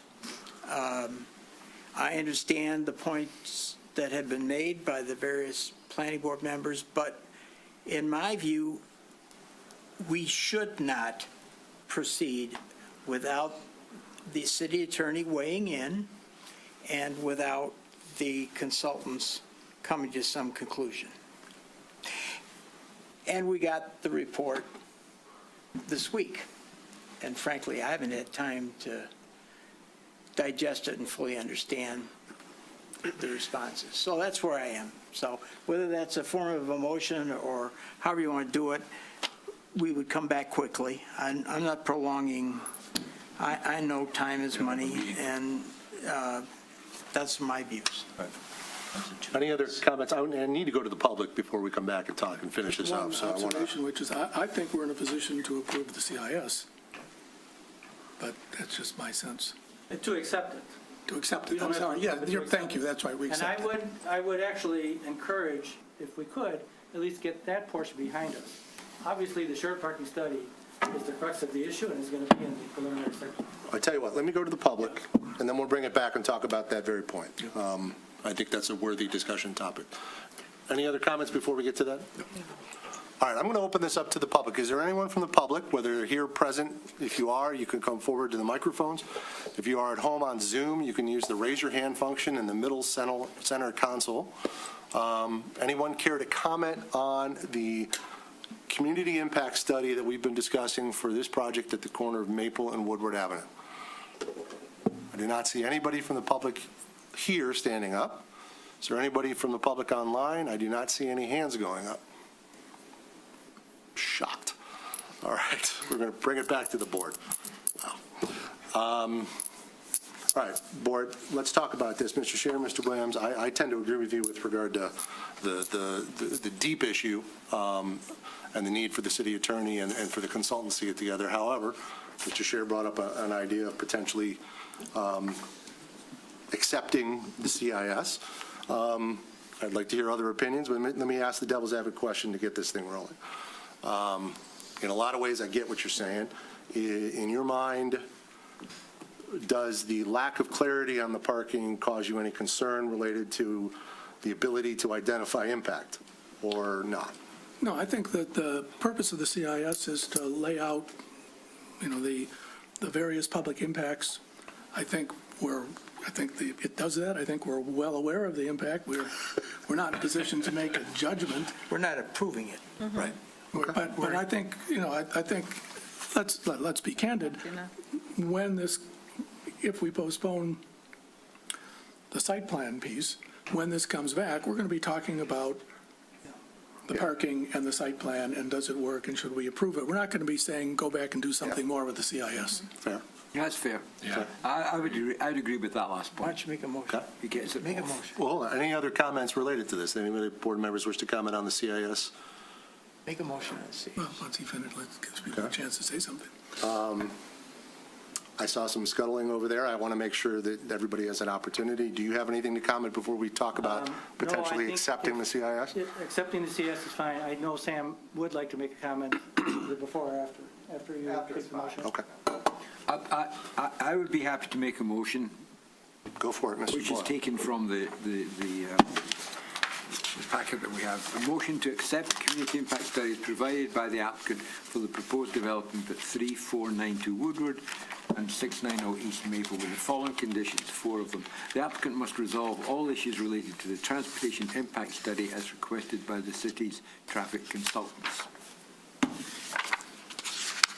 Oops. The applicant must satisfy all recommendations of the CIS. The applicant must resolve all issues related to the transportation impact study as requested by the city's traffic consultants. And That was four, the same thing, the twice. applicant must comply with the requests of all departments. It was in there twice. Yeah, did you comment on the combination of parcels, Mr. Boyle? I am just looking at that, yep. Oh, I'm simply reading what's Okay, printed. I don't think I heard it, so could you? I didn't hear it. Could you clarify that you're including that in your motion? I am including that in the motion, yes. Okay, we have a motion by Mr. Boyle. Do we have a second? Second. Second by Mr. Scher. Conversation at board level.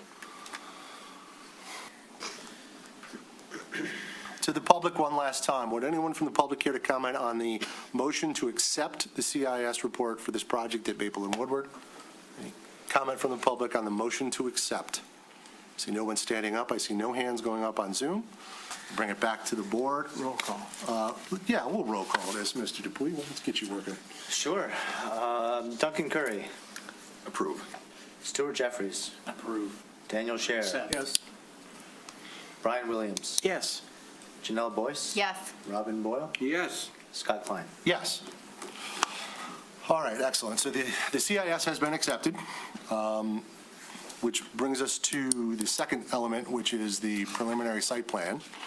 I know, Mr. Bezos, you'd like to say a few words, and Victor, between the two of you, would you like to proceed with more of a presentation on the site plan tonight, given what we've talked about? Or how, I don't want to take your time from you, but I also don't want to force you into something that you may not want to do. Well, I mean, first of all, I appreciate your support in the CIS. It's certainly helpful, and I appreciate, Mr. Chairman, and the rest of the commission, the healthy discussion on the parking. As I stated in my intro, I knew this was going to be a complex conversation and a complex site. And I'm glad that you asked about the continuing the presentation, because I did want to point out a few things. You know, I think if we have the time, and Victor kind of goes through the design a little bit, I think it will help explain some of the design factors and things we incorporated into the development that had an impact on parking as well. It may not change the questions or concerns you have in terms of the ability for you to waive parking or what's required or the interpretation of the studies, but I think it's important to recognize the elements that we've incorporated into the design of the building that I think really benefit the city and contribute to the overall, the feature and the look of the building and the functionality of the building and our ability to even serve the public for parking. But, you know, there were trade-offs, and that's what I started with about parking. It's, you know, there's only so much we can do. And I do want to point out, even if we did not have the bonus height, the project would not have more parking provided. We can only go so far down, and we can only go so far up.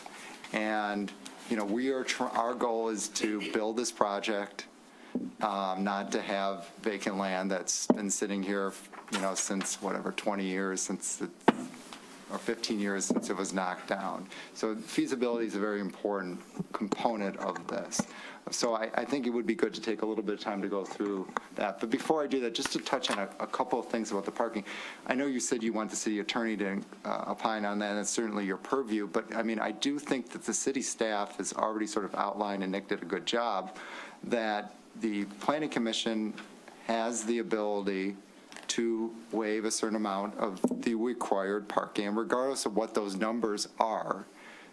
You know, whether you count them as 27%, 35, or 40%, 43%, it's still within the range of your authority to waive that. That's it. I don't think that that's been disputed by the staff and the reviewers. I don't think it's been disputed by us. We completely agree with you. So I think regardless of those numbers, it's all semantics. It's whether you feel that the project is sufficiently parked overall and whether there will be the 198 parking spots that we are obligated to provide and make available to the public, which we acknowledge would be used at some portions of the day by potential users of our building, in addition to other users in the area, or not. So obviously, that's the decision you guys have to make. But I did want to point out that that was clearly articulated on that, regardless of how you count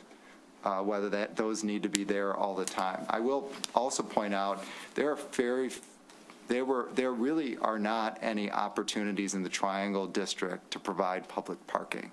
So regardless of the 1 hour that we might be close to, depending on how you count the numbers, whether we're at the maximum or over or under parked, the city is getting a huge benefit for our ability, and I acknowledge we're getting 35 units potentially on that, but they are still getting, however you want to count it, 150 plus parking spots that will be available to the public that are not there today and will not likely be there with any other development in the Triangle District. And I think being in the Triangle District now with our owners policies, we recognize that you will not get commercial developments in there if you don't have parking.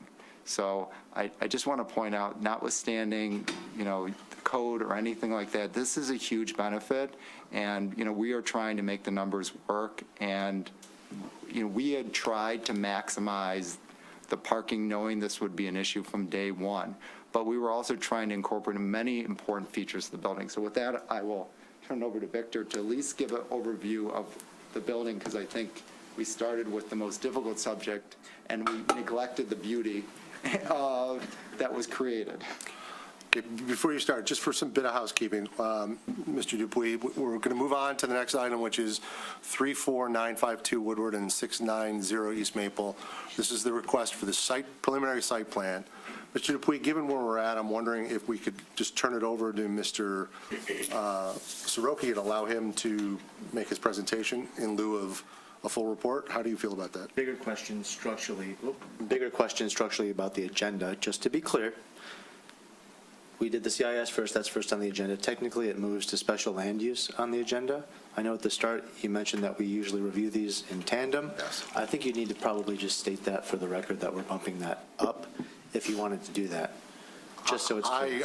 I think, given all that we've just discussed, it's appropriate to listen to a presentation on the site plan right now, as opposed to waiting for another project to come through. I think we need to hear this now. That being said, I'm happy to save a lot of time in that, just suggesting to you that we're at preliminary. We're really just looking at bulk area setback stuff. There's a lot of design review factors. Right. Victor, if I could ask, short on the design, it's important, but it's not a preliminary item. And in an effort to save time, let's focus on the big preliminary site plan issues, if that's all right to everyone. I know you've, as usual, designed, fleshed out final site plan level drawings, but perhaps when it comes to design, maybe we could be a little shorter. Sure. But structurally, there's no major concerns here, aside from, just to repeat, the variance that's required for the story at this point, so. Right, and resolving these matters that we discussed already. Yes. Okay. Okay, Mr. thank you very much, and thank you for the acceptance of the CIS. So, Nick, let's actually start with the ground floor, please. As Sam said, we've been working on this project for quite a while. It's a complicated project. We've assembled what we feel is a first-class team of engineers, developers, architects. We're partnering with a national architectural firm called BKV also that specializes in multifamily work. Of course, we're the local architect and we're the design architect on the project. And we've worked closely with BezTech on all aspects of the site, but we're really taking our cues from the site and how to maximize the site and put it to its best potential for the city and for the user. And so on the ground floor, we have some commercial uses, and along Woodward, we have retail uses. We actually, in the pre-application, did not call out the restaurant, but as we got into it further, we felt that a restaurant use was a good use for this corner. A restaurant, by the way, is a very good use in a mixed-use building. Food uses are very common in major mixed-use buildings in urban cities, whether it's a restaurant, a carryout, a deli, a market, a grocery store. Those are the highest and best uses for a mixed-use building. They also help activate the first floor, and it would contribute to the downtown. A restaurant would draw people to the east side of Woodward. Right now, and by the way, the restaurant probably is going to be more of a fine dining restaurant. It's not going to be, let's say, Coney Island is going to be open for lunch, right, and breakfast. It's probably going to be a fine dining restaurant. We've designated it to be about 5,000 square feet, but it will bring people across Woodward. Obviously, you know, we did Forest, and that's one of the few dining restaurants over there in this proximity. And they would love to see another restaurant because it creates a district for them and it brings more people there. So a restaurant is a very good practical use in a mixed-use building. And we were able to take advantage of the setback, the large right-of-way setback on Maple, where we can put the outdoor dining as well. And we had shown that at the pre-application meeting.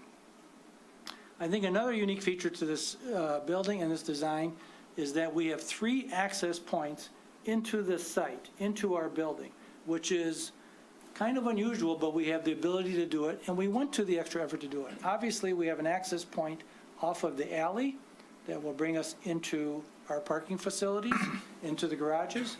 We have access from, we'll call it the Slip Street Woodward, which brings us into our building.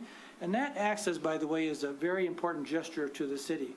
It's a threshold or a volume that directs itself towards the downtown area.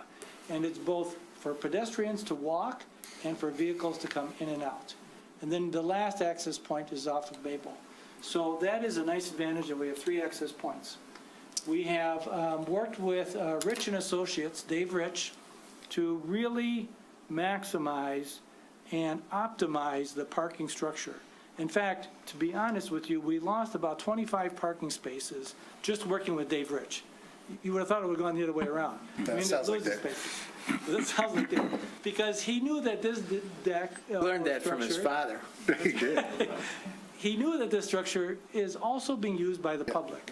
So having wider aisles, having good turning radiuses, having sight lines, not having dead ends, created a better structure, but less parking. So that's one of the items that Sam's talking about, where we went through efforts that took away parking. You know, and then, of course, there's the streetscape improvements. Right now, there's really none to speak of. One of the things we did was there is perpendicular spots, or diagonal spots, I should say, in that Slip Street. We took them out and we reduced the number of spots again because we wanted to improve the streetscape. So we went with parallel spots, and we have only 7 spots. So we gave up half the spots that were there. But it allowed us to have a wider streetscape, a wider sidewalk, to plant trees, to put benches, and put all the things we like to see in the downtown area. And of course, we have a nice streetscape also on Maple. Right now, it's very minor and meager. This would be, again, about a 14-foot wide streetscape on Maple. And Maple, as you know, is a little bit congested there. It's a little bit tight. So that is very welcome news.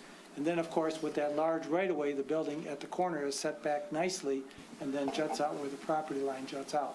And by the way, there is a bus stop right about where I'm pointing. It's almost where one of our entries is. So we're moving the bus stop to the west. And we're going to surround it in this nice landscape bed. So it'll actually be a very beautiful space for a bus stop. And we're just moving it to the west a little bit. So that talks about the uses on the first floor. And, of course, the important uses for the residents is that we have, we're going to have one grand lobby that the apartment owners would use, but also the condo owners can use it, and there will be a concierge desk in that main lobby. And then there is also a separate condominium lobby. In addition to having access to Maple and the street to go to the downtown, there's also access internally. So there's access into the apartment lobby internally here, and there's access into the condominium lobby also from the interior. Again, another, I think, important move that we made was we created the drop-off and pickup areas of this building internally. They're not on the street. Most buildings are on the street. This was, again, another move that was intentional, beneficial for the city, beneficial for us, but as a result, we gave up some parking spaces to do those sort of things. I'm only mentioning it because parking is top of mind, right? To go further, I would say that our loading zones are all internal, our trash areas are all internal, so there's nothing external. Everything is within the building. I'm even going to go so far as to say 100% of our parking is fully concealed, covered, and integrated in our building. You don't see any of it from the street. From any of our facades, and you're going to see our renderings, you don't see any parking spots. I don't know if there's many buildings that really do that, especially buildings of this magnitude with this many parking spaces. You know, again, if you think of like 555, where it does have parking available, it's up on stilts and it's very exposed as well. The only spots that you, by the way, even see are the 7 right-of-way spaces in the street. I think that, you know, there's also other incidentals in here, but the gist of it is there's other remaining retail space down on Woodward, and we obviously will look for the proper kind of retailers to fill that space. Maybe, Nick, we could go down. We have 2 levels of underground parking. This won't take too long to just describe them, but we look for every parking space. You know, buildings like this have a lot of structure, and we got to, again, work with structure. We got to work with the geometry of the garage. But we created a sub-level 1 of parking and a sub-level 2 of parking. They're pretty close to being the same. There's small differences and nuances within those decks because of where utilities are going to be and things like that. We are also in the lowest sub-level 2. Below that level, we're providing the underground storm detention, and that you see, which is the one that was just we talked about it being designed for a 100-year storm. So that is actually below our sub-level 2, and there will be pump stations and so on that will discharge it at the appropriate times. Nick, maybe we can then just kind of go to, okay, so this is now the mezzanine parking level. And we call it a mezzanine because it's kind of an easy way to understand it. But this is the, I'm going to call it hidden floor within the building. And this is where we're going for a variance. So what we did was, when you look at our building section and you look at our elevations, we have a very tall first floor, 20 feet floor to floor for the retail uses. You know, the ordinance requires it to be at least 14 feet. We went to 20. And in a big building like this, that's appropriate, it's elegant, retailers would like it, we're going to have big storefronts, big windows. But we're able to insert in the back half of that another level of parking. So the parking doesn't need 20 feet. It's a good way to capture more parking and parking over parking and still keep the storefront high. But again, it's this hidden level within the building. It is technically a floor, which is why we are going to go to the BZA and get a variance. I think it's a reasonable request. It's a good way to use spaces within the building that nobody really even sees, but the users will know that those spaces are there. And we're still working within the heights that are permissible by the ordinance. So we're not asking for additional height, we're just asking for the definition of a floor because it exceeds what a mezzanine is. Does that make sense? Mm-hmm. Perfect. If we go to the next slide, this is getting into the residential floors, and this is our second floor. So now you are seeing apartment units in this sort of almost a C shape. And then there is this very large courtyard in the middle. That courtyard is landscape. It will have fountains in it. It will have fire pits in it. There will be outdoor areas. There will be grill areas. And the areas that are in pink are the amenity spaces of the building. You know, these mixed-use buildings, the amenities are very important. I think you've obviously seen Birmingham Point, and you've been to it, hopefully. They've got the rooftop pool and terrace, and they've got some very nice interior amenity spaces for fitness, for gathering areas, for some kitchens, for entertaining. And we're going to have all of that. In fact, our amenity space, a very large portion of it is 2 stories, and that's going to be the very tall fitness areas, very grand, and that actually becomes a focal point on the building design on the exterior. And that's one of the elements when we look at the elevations. I'm going to talk about how there's some notable features on this building and on this corner. That 2-story amenity space is intentional to address that. In addition, there is a long facade here on Woodward, and we didn't want just one long flat facade. So we broke the facade, we set it back 10 feet, and that 10-foot setback goes all the way up the building. Again, that's an intentional move. We lose some efficiencies in doing it, but it's a good design to do it. Otherwise, you'd have this very large facade that is very flat. So we're trying to break the line and break the scale. We didn't need to do it on Maple because there is an offset naturally with the property line, and that creates a nice break and a distinction for the building. And when you see the elevations, you'll also notice that facade treatment is special because that's where the building entry is going to be. That whole facade you'll see is in a limestone or a cast stone kind of material. Of course, there's building elevators, there's a freight elevator, there's trash rooms, there's all the things that a building like this needs to have. But we've tried to be very careful and thoughtful of the placement. And by the way, we've gone through an extensive exercise with BESTEC in looking at the unit layouts, unit by unit. I mean, we're sweating details of closets, bathroom sizes, living areas. I mean, that's how far we've gone. I mean, really, we're trying to really optimize all of it.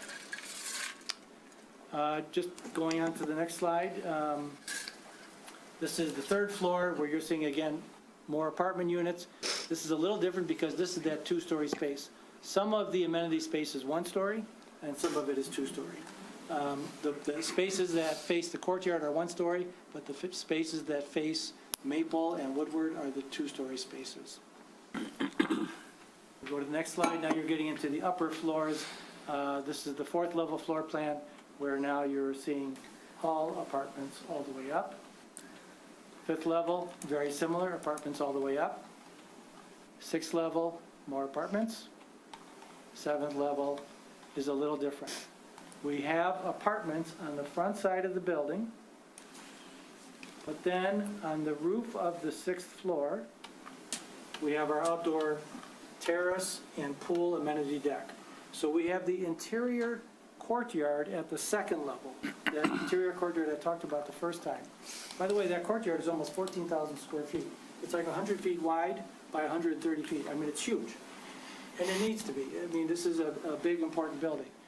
And that is a courtyard that is intended to be very quiet, very serene, and it will provide a very, I think, tranquil experience from a busy intersection of Woodward and Maple. We know Woodward is a major thoroughfare. And sound, treatment of sound and acoustics is going to be very important to us as we design the facade of the building. But this rooftop terrace has a nice pool. It has cabanas, pool seating, a pergola structure. There'll be restrooms and bathrooms, and it'll be landscaped as well. Then we get to, that was the 7th floor, and then that pool terrace, and then we get to the 8th floor. So when we get to the 8th floor, this is where one of those bonus floors comes in, and we're required to set it in. So we set it in 10 feet, which is required by ordinance. So you get these really tremendous terraces all the way around along the frontage lines, which is a requirement of the ordinance, but actually becomes a benefit for the users, right?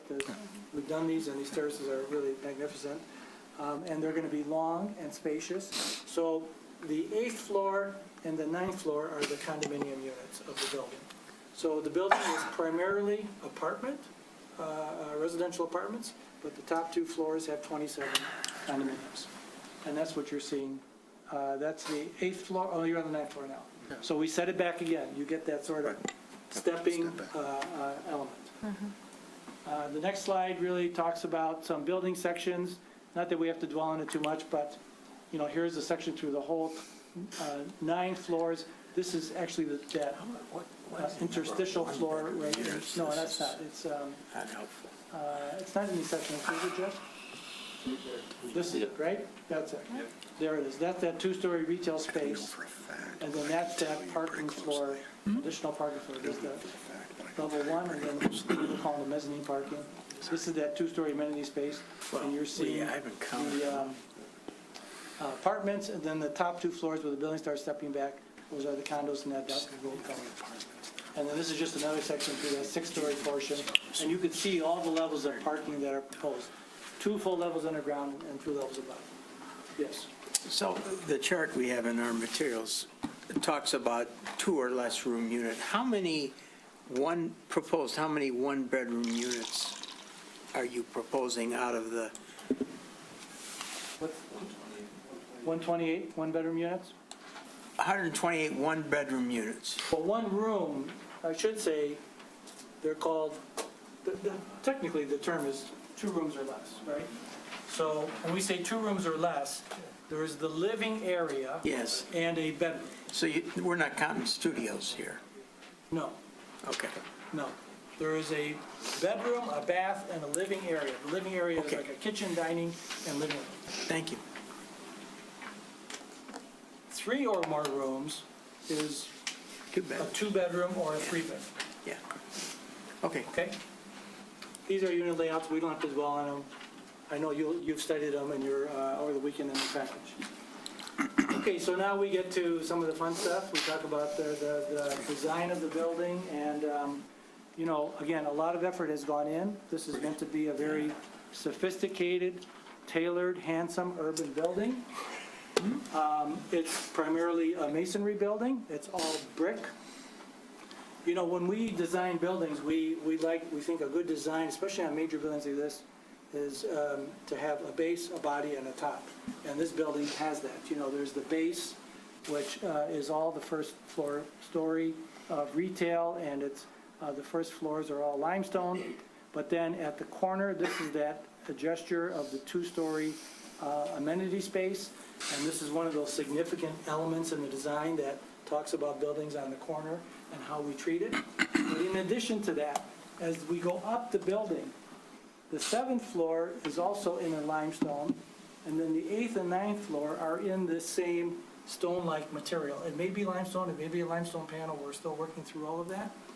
But the idea is you get this wedding cake kind of effect, where the building, again, steps in steps. And, you know, the ordinance talks about important corner features or features on a prominent corner that make the building distinctive. We feel that the base, we feel that the 2-story amenity space, we feel the materials, and we feel this wedding cake effect addresses all of those items.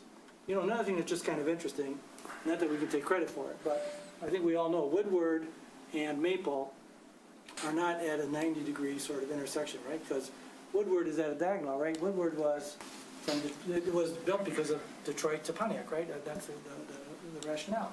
So, whereas the mile roads all run east-west, they're true, east-west.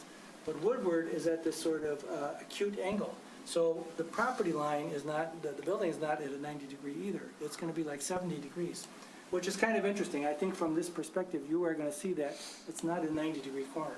Now, obviously, there are very famous buildings like in New York, if you talk about the Flatiron buildings and stuff like that, those are much sharper buildings. But we have a little bit of that effect here going on, which is kind of interesting and kind of unique.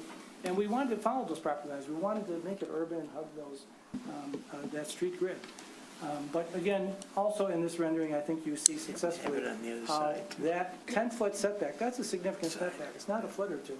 It's 10 feet back, but it breaks the line of the building in a tremendous way. And then here's that big gesture that takes you in, you'll see it in another slide, that takes you into the building, but it's also a statement back to downtown Birmingham on the west side.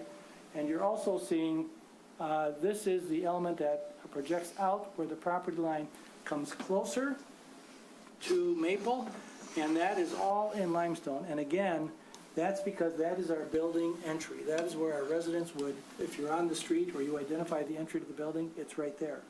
And we felt that the limestone makes it a more noble and elegant material and creates a distinction. Here's another view. This is again showing that slip street. Here you're seeing that gesture of the very large opening facing the downtown and facing the west side of town. And then you're seeing the 7th, 8th, and 9th floors, and you're getting that sort of wedding cake kind of effect. And then you're just getting another view. This is sort of a twilight shot. But again, you're seeing how you're going to look into the building. Those amenity spaces will be really dramatic, both from the users inside, but also from outside as well. And we have a really nice streetscape treatment here, and we'll have lots of landscaping and hopefully some outdoor seating in this area as well. And now you're looking from a bird's eye view really down into that courtyard space, and you can see how large and significant that courtyard is. And the interior units will all face that. In fact, there's probably, your first impression is the best units are going to be on Woodward and Maple. It may not be. People may actually prefer to be on the interior because of the serenity of the interior and looking down to this courtyard. And in fact, early on, we had our pool down there. And we had lots of discussions with Sam and his family and his uncle and partners. And it was decided that the pool was going to be too much activity down there, that they would rather put the pool up. And also, the pool in the wintertime is not always the best looking view, right? Because it's kind of covered over. So we want to keep that courtyard beautiful year-round. And we can do that and put the pool up high. Also, the pool being up high is better for sun exposure. So, when you're down in the courtyard, there are times of the day where the pool won't get as much sun. Being up here, we will get the sun.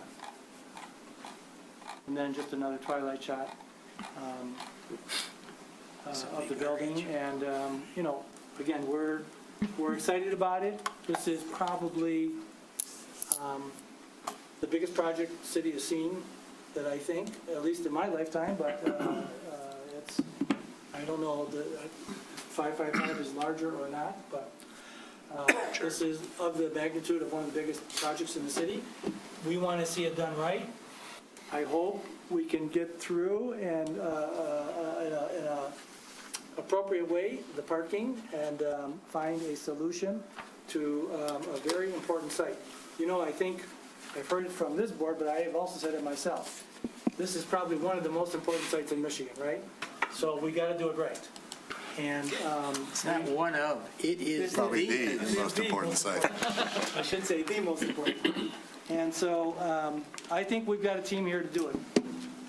Sam and his family, they've got the capacity, the knowledge, the experience. We have assembled also our design team. We hope we haven't failed you yet. We've always delivered on our promises. And we hope that this will be another very important project for our city. Thank you. Thank you, Mr. Soroki. Let me just again say it's stunning. The attention to detail, the design, the way you went about intentionally laying this building out is wonderful. It is everything we want at this corner and in this community. We just have some obstacles to get over, but I know we can work together to try and get through that. I don't know if the board has any comments they want to make at this point. I have one or two minor comments regarding the site plan, but, I don't know that they're... Let's not get into it. Anyone care to comment? We have a larger discussion perhaps on elements. I just want to ask that we were going to have the opportunity to have this dialogue Absolutely. another night. Absolutely. Totally. Absolutely. Fine. Then I think we should move on. Okay. Yeah. In my opinion. Motion, do you want 30 days? What do you think? Well, I think our next meeting. We don't have a meeting the first week of April because of... Right. So a month from now? I think it would be. That's our next meeting. 22nd? I believe so. So, And we can Yeah. ensure that Police and pack it Vandenbrink in. will be here? Yes. We could. Of course. it's an intro. Yeah, We'll have a lot of dialogue Yeah, before then. this is course. important. All right, so let me make a motion to,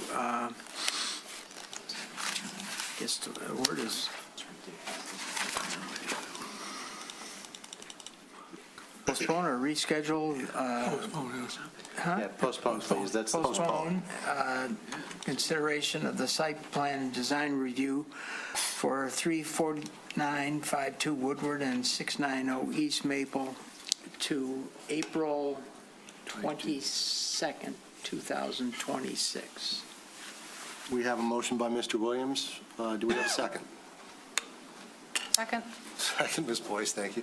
Conversation at a board level? Is it the 22nd? Is that the right date? Yeah. Yes. Okay. Okay, the only comment I would make, and Mr. Chairman, you probably know better than I, that is the kickoff night for our zoning. It is, but it's also an introductory kickoff night, and I think that this is arguably the most important project we've seen come before us in quite some time. So we can handle both. I think we will find a way. We have to. Robin, in the old days, we used to go till midnight. I know. that. And beyond. And if it helps, I don't have anything else. Yes. No, I think we have It's just to, these- in my opinion, we That's need all. to do this. Yeah, expeditiously. And that'll give them time for consultants to talk and all of the And the good things that city, needs to happen. Okay, good. To the public, would anyone care to comment on the motion to postpone? This is just on the motion to postpone. Anyone care to comment? I see no people standing up. I see no hands raising on Zoom. Bring it back to the board. All those in favor? Aye. Any opposed? Motion unanimous. Thank you, everyone. I appreciate all of the time and effort you put into this and your kind words tonight. It was, let's get together in a month and hopefully move forward. Thank you, Mr. Chairman. Thank you, all the members of the planning board. Senior moment. Okay. 2-minute break? You gonna take No, a we're going to second? keep going, but you can sneak out if you need I'm to. gonna see, no problem. Okay. Oh, Ms. Aldred Aarons, pardon me. I had a moment of, wait, there's a hyphen there. It's okay, I got married, it's all right. Well, we're going to talk about some tacos, if you'd like. Yes, let's move on to our Change next of item. pace. Bring them in. We have both a special land use permit and a site plan and design review for 126 South Old Woodward, Snap Taco. Correct. Again, for those watching at home, these are two separate items, but we're going to do them in concert since they all intertwine so much. Absolutely. So the applicant has submitted a special land use permit, final site plan review and design review application for a new bistro on the first floor tenant space of an existing building on South Old Woodward in the former location of Kaku Sushi. Snap Taco describes their business, and they described it in their presentation to the City Commission as a full-service Mexican restaurant designed to cater to quick lunch visitors, those who prefer to dine in, as well as those looking for healthy alternatives. So the current hours are Monday to Sunday from 11 to 9 p.m. And on February 9th, 2026, the City Commission moved Snap Taco forward to apply for a special land use permit to become a bistro. So as a bistro, the zoning ordinance requires outdoor dining to be provided, which is a bulk of our conversation here tonight. So I'm going to go through a little bit. I'm going to go through both the outdoor dining and the final site plan and SLUP requirements here. So I'm going to keep these pretty pictures up for you all. Zoning, very simple. It's B4, D4. Surrounded by commercial in our downtown area. Article 9 talks about defining bistro as a restaurant with a full-service kitchen with interior seating of no more than 65 people and additional seating for outdoor dining with no more than 65 people. Reminder, it does require outdoor dining. Snap Taco is under that, proposing 30 seats in the restaurant and 5 bar stools for a total of 35 seats. In addition, Snap Taco is proposing an outdoor dining patio with 8 seats, so under the 65 required. There's a lot of empty space here. We're talking about no changes proposed to the site plan, no changes to dumpster screening, parking lot screening, etc. There's no changes to any parking, loading, or circulation, no lighting to review, and we can talk a little bit about some minor changes to the facade in the design review portion. So the applicant has submitted specifications. There are a few minor specifications that are changing here. You can see here I'm highlighting the Applicant has proposed to replace their window here with a garage door that can recline to let in fresh air, and also appears to be proposing a railing here to prevent foot traffic in through that garage door. Appears to be of high quality with clear windows. However, the applicant still must require to be submitting the glazing specifications for this garage door, and at this time has not done that, along with any other specifications for modifications for the outdoor. Maybe the applicant can provide some more information on that when he comes up, as well as the railing. Those are the only changes to the facade at this time. For the outdoor dining, the applicant is proposing an 8-seat arrangement here. It's pretty small. It is roughly 66 square feet and is located in the furnishing zone. The applicant has proposed the patio area to actually extend out into the area, so a little bit in front of their business here and extend out into their neighbor, Faraday there. And I know they have been working together to talk with that. However, the applicant still must submit to us the approval from the property owner to extend that patio into their neighbor's property. The rendering of the patio area here appears to have things in high quality. Examples of seating and of the planters to be used have been provided. You can see that in this image here. The applicant appears to be satisfying the outdoor dining requirements, including the necessary items like trash receptacle, that sort of thing. They must submit revised plans with the final table identified. That is the one piece that's still remaining, and must submit those specifications as well. So that being said, the project appears to be of high quality. We've gone back and forth with the applicant a few times. We are recommending approval with the specifications and the requirements being met, along with the additional materials being submitted. Great. Any questions for staff? Mr. Scher. I'm sorry, is the west side of the outdoor dining patio open? It is enclosed. The side to the, if we're guess, to the sidewalk, it's not fully enclosed. It's enclosed to the street. And then, if you can see here, zoom in. Maybe the applicant like to provide more further context. There's a rail. Yeah, good afternoon, good evening. You can try to introduce yourself, 2 yeah. weeks ago, Michael Lico. One thing we want to say, we took your input 2 weeks ago, and some of the requests that you asked, we have looked at all those. The other input that we got back was from Faraday with the Leah Group, Zaid, and they requested that we remove the area in front of their doors. That's why it got smaller from when you saw it 2 weeks ago. So that was a request from them. They're also requesting that we don't try to reduce any sight lines into their store. So that's one of the reasons we come back with no umbrellas right now. We do know that area in the evening is cut, the sun is behind the building, so we really don't see that as an issue. So we've been working with them a lot. And the Elia Group has approved it, but we're waiting for their final approval because Faraday is in New York City, so it's a corporate company. Okay. They're happy, they're supposed to be giving us approval by tomorrow, so that's what we're looking to get the final approval from them for this. One of the ideas is, we looked at the benches because there was a concern about the chairs going into the walking area. So on that west side that you were just asking about, those are benches that cannot be easily moved. They'll be a little bit heavier, that will block off the area. And then the concern about the roadside, we use these built-in planter benches here to block the roadside, give us better protection from the cars. That was requested also. We did also look at the request of moving the tables at a 90 degree, which would have worked, except for when we had to reduce the square footage of this. We weren't able to do that because then we got too close to the parking meters. So we had to go back to the original method. Right now online, Justin Medell from Design House and Sal Lorenzo, our architects, are online. So if there's any questions, I'm sure to be happy to answer those for you too. Any questions? Ms. Boyce? I just want to say that I think you did a great job. Thanks for, hearing us last week. I'm sorry that your outdoor dining got so small. We are too good. But, It's our first step. good choices in furniture to, address some of our concerns about the potential movement of the chairs into the walking space and all of that. So I'm really happy with it. I love the addition of your little garage door. I mean, it's super, it's great. It's a really cool idea. So Excited about it, too. that's going to be a lot of fun. And thank you. I think it looks great. I think you did a great job. So Thank you. can't wait to see it. Mr. Jeffers? I'm thinking back to the, we had one that we approved. It was a Japanese thing next to Six Salon.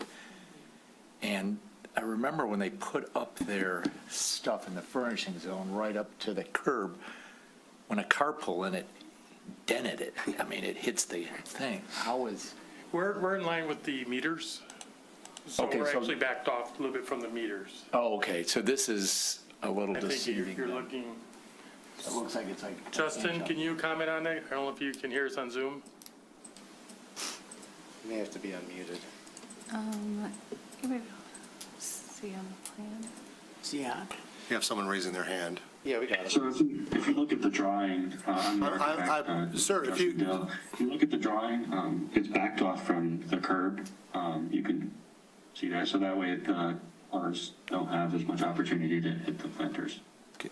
Can I ask for an introduction, who that, for the record, I need to know who that was, please. Justin, can you Yeah, please so introduce? I'm Justin Medill, and I'm the architect of the project. Thank you very much. I work for Design House Architecture. Wonderful. Other questions? No, looks great. Mr. Curry? The planters, what's the material? Justin, the planter material? Oh, sorry, I have to keep asking them to unmute. I believe they're So the planters are aluminum. yeah. Anodized?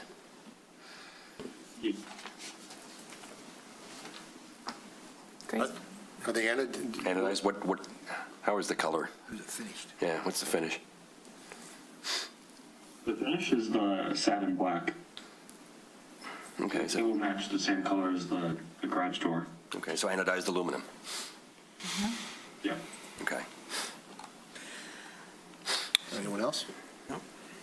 Somebody should. Let's go to the public. Is there anyone from the public that would care to comment on the proposed We may have to, site plan for Snap Taco? I see no other hands going up. I think there's something. No one going up here. We'll bring it back to the board. Looks great. Does anyone care to make a motion? Can I ask a question of Yes. Nick first? Nick, is there a reason that the proposed motion doesn't have an adoption of the findings of the report? Probably just a miss. It was a very busy week. Okay, so this would be the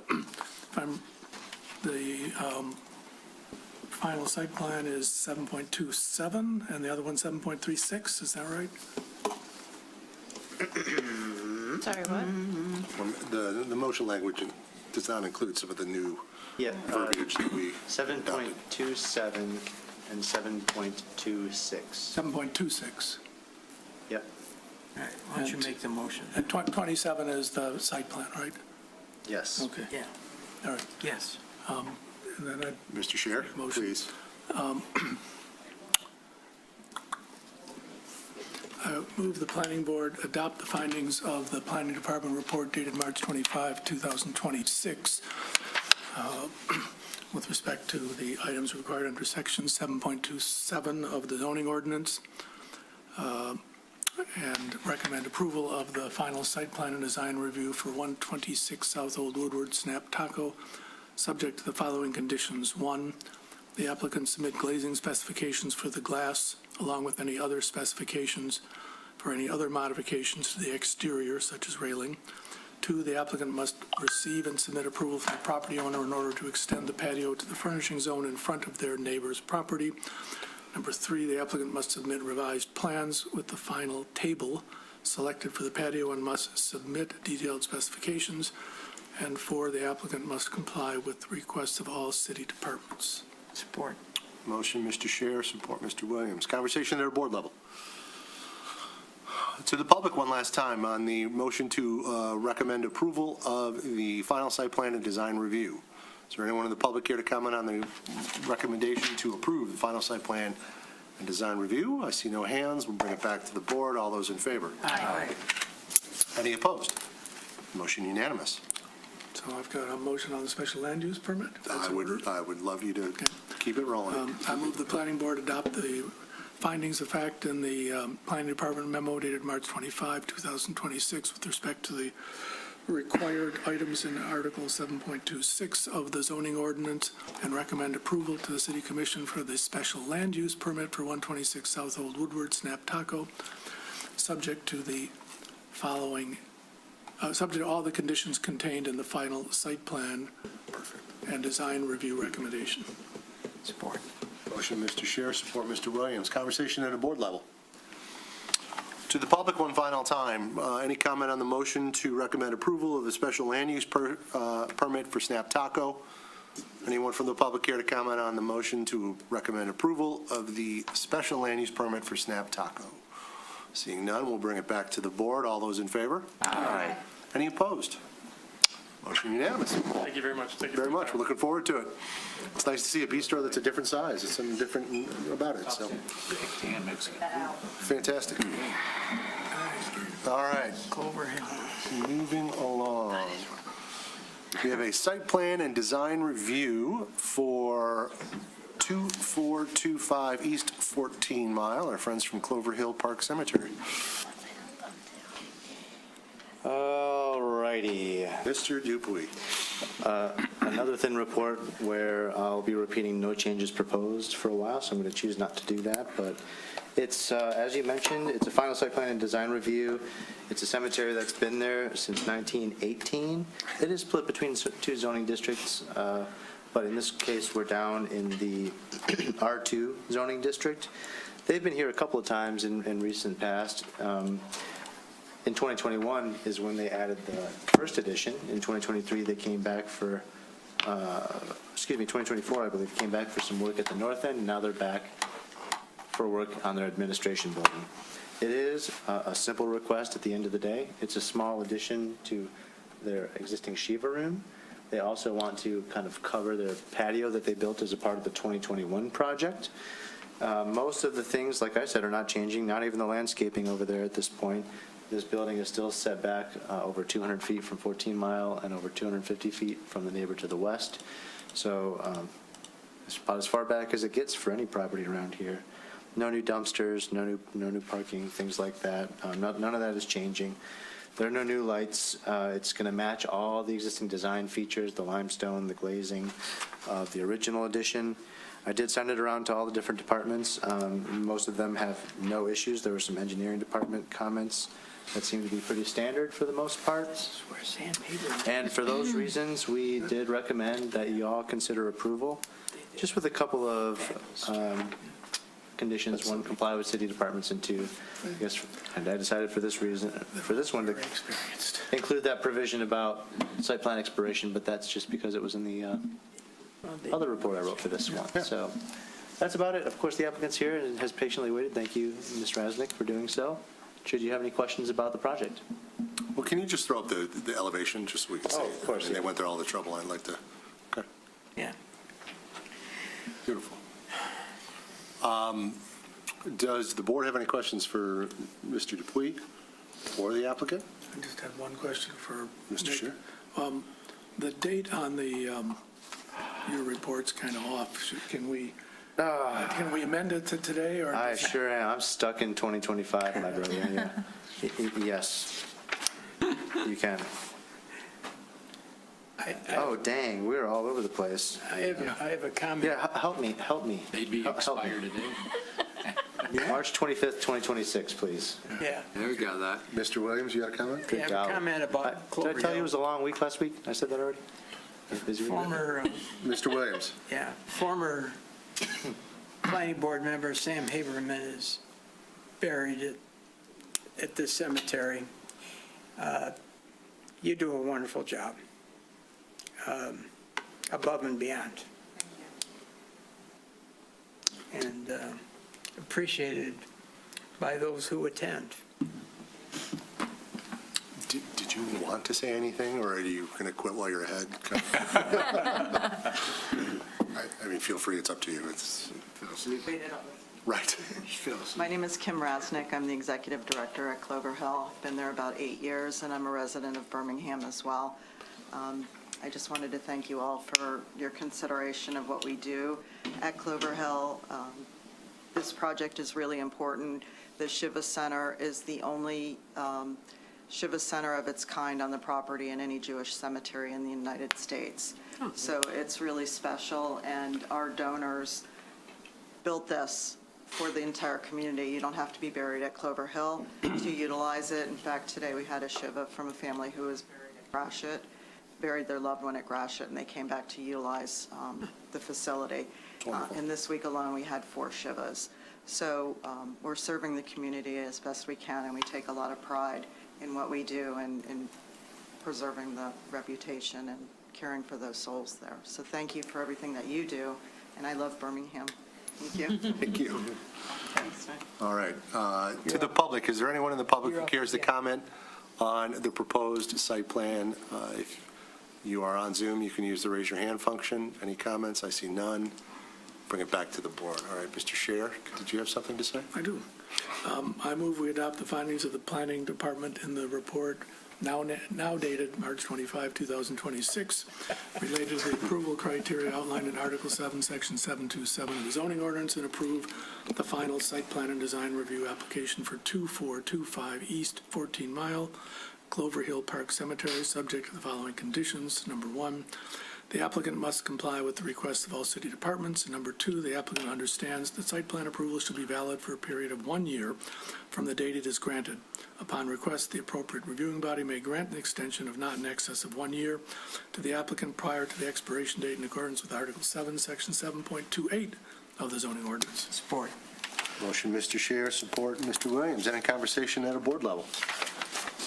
To the public on the motion, anyone from the public care to comment on the motion to approve the final site plan? Bring it back to the board. All those in favor? Aye.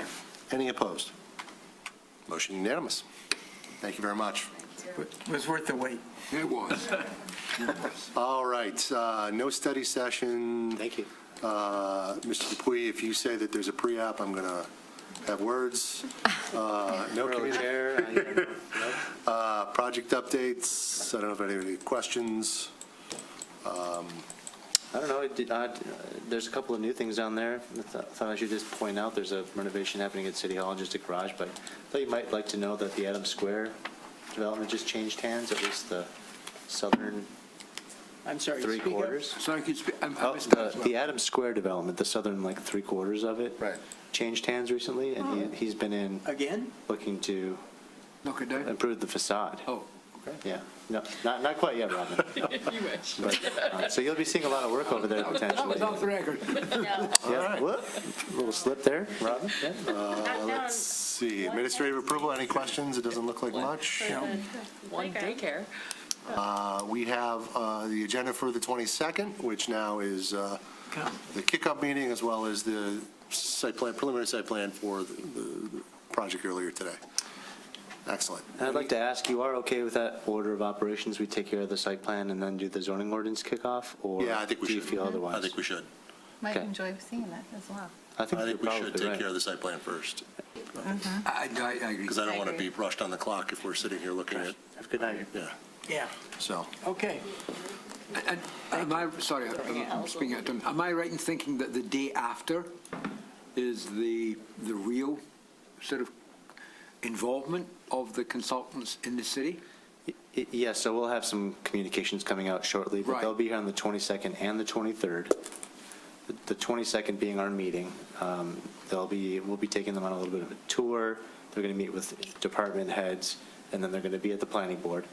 The 23rd is when they're going to be holding their focus groups and their open house. Right, right. Because you asked, Brian, I found something interesting out about the focus groups. And what they said is that they actually prefer not to have any staff or any planning board members there. They think it adds some pressure or some influence, unintended or otherwise. So they actually set those up, just consultants and focus groups. So you had asked that maybe we have a planning board member in each of them.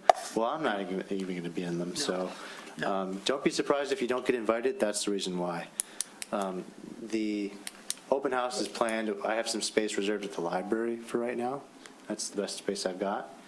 But of course, more details will come out real soon. I saw something, I wasn't at the last meeting, but I saw something in there about neighborhood association presidents as being a somewhat representative of the neighborhoods. I would highly discourage that. They tend to be vocal and may not, and I know factually in a lot of cases, not represent their neighborhoods particularly well. Usually it's their Yeah, agenda. and that's fine. I probably did say that. They just sent me a kind of a list of things they see elsewhere, and we're going to formulate our own for the most part.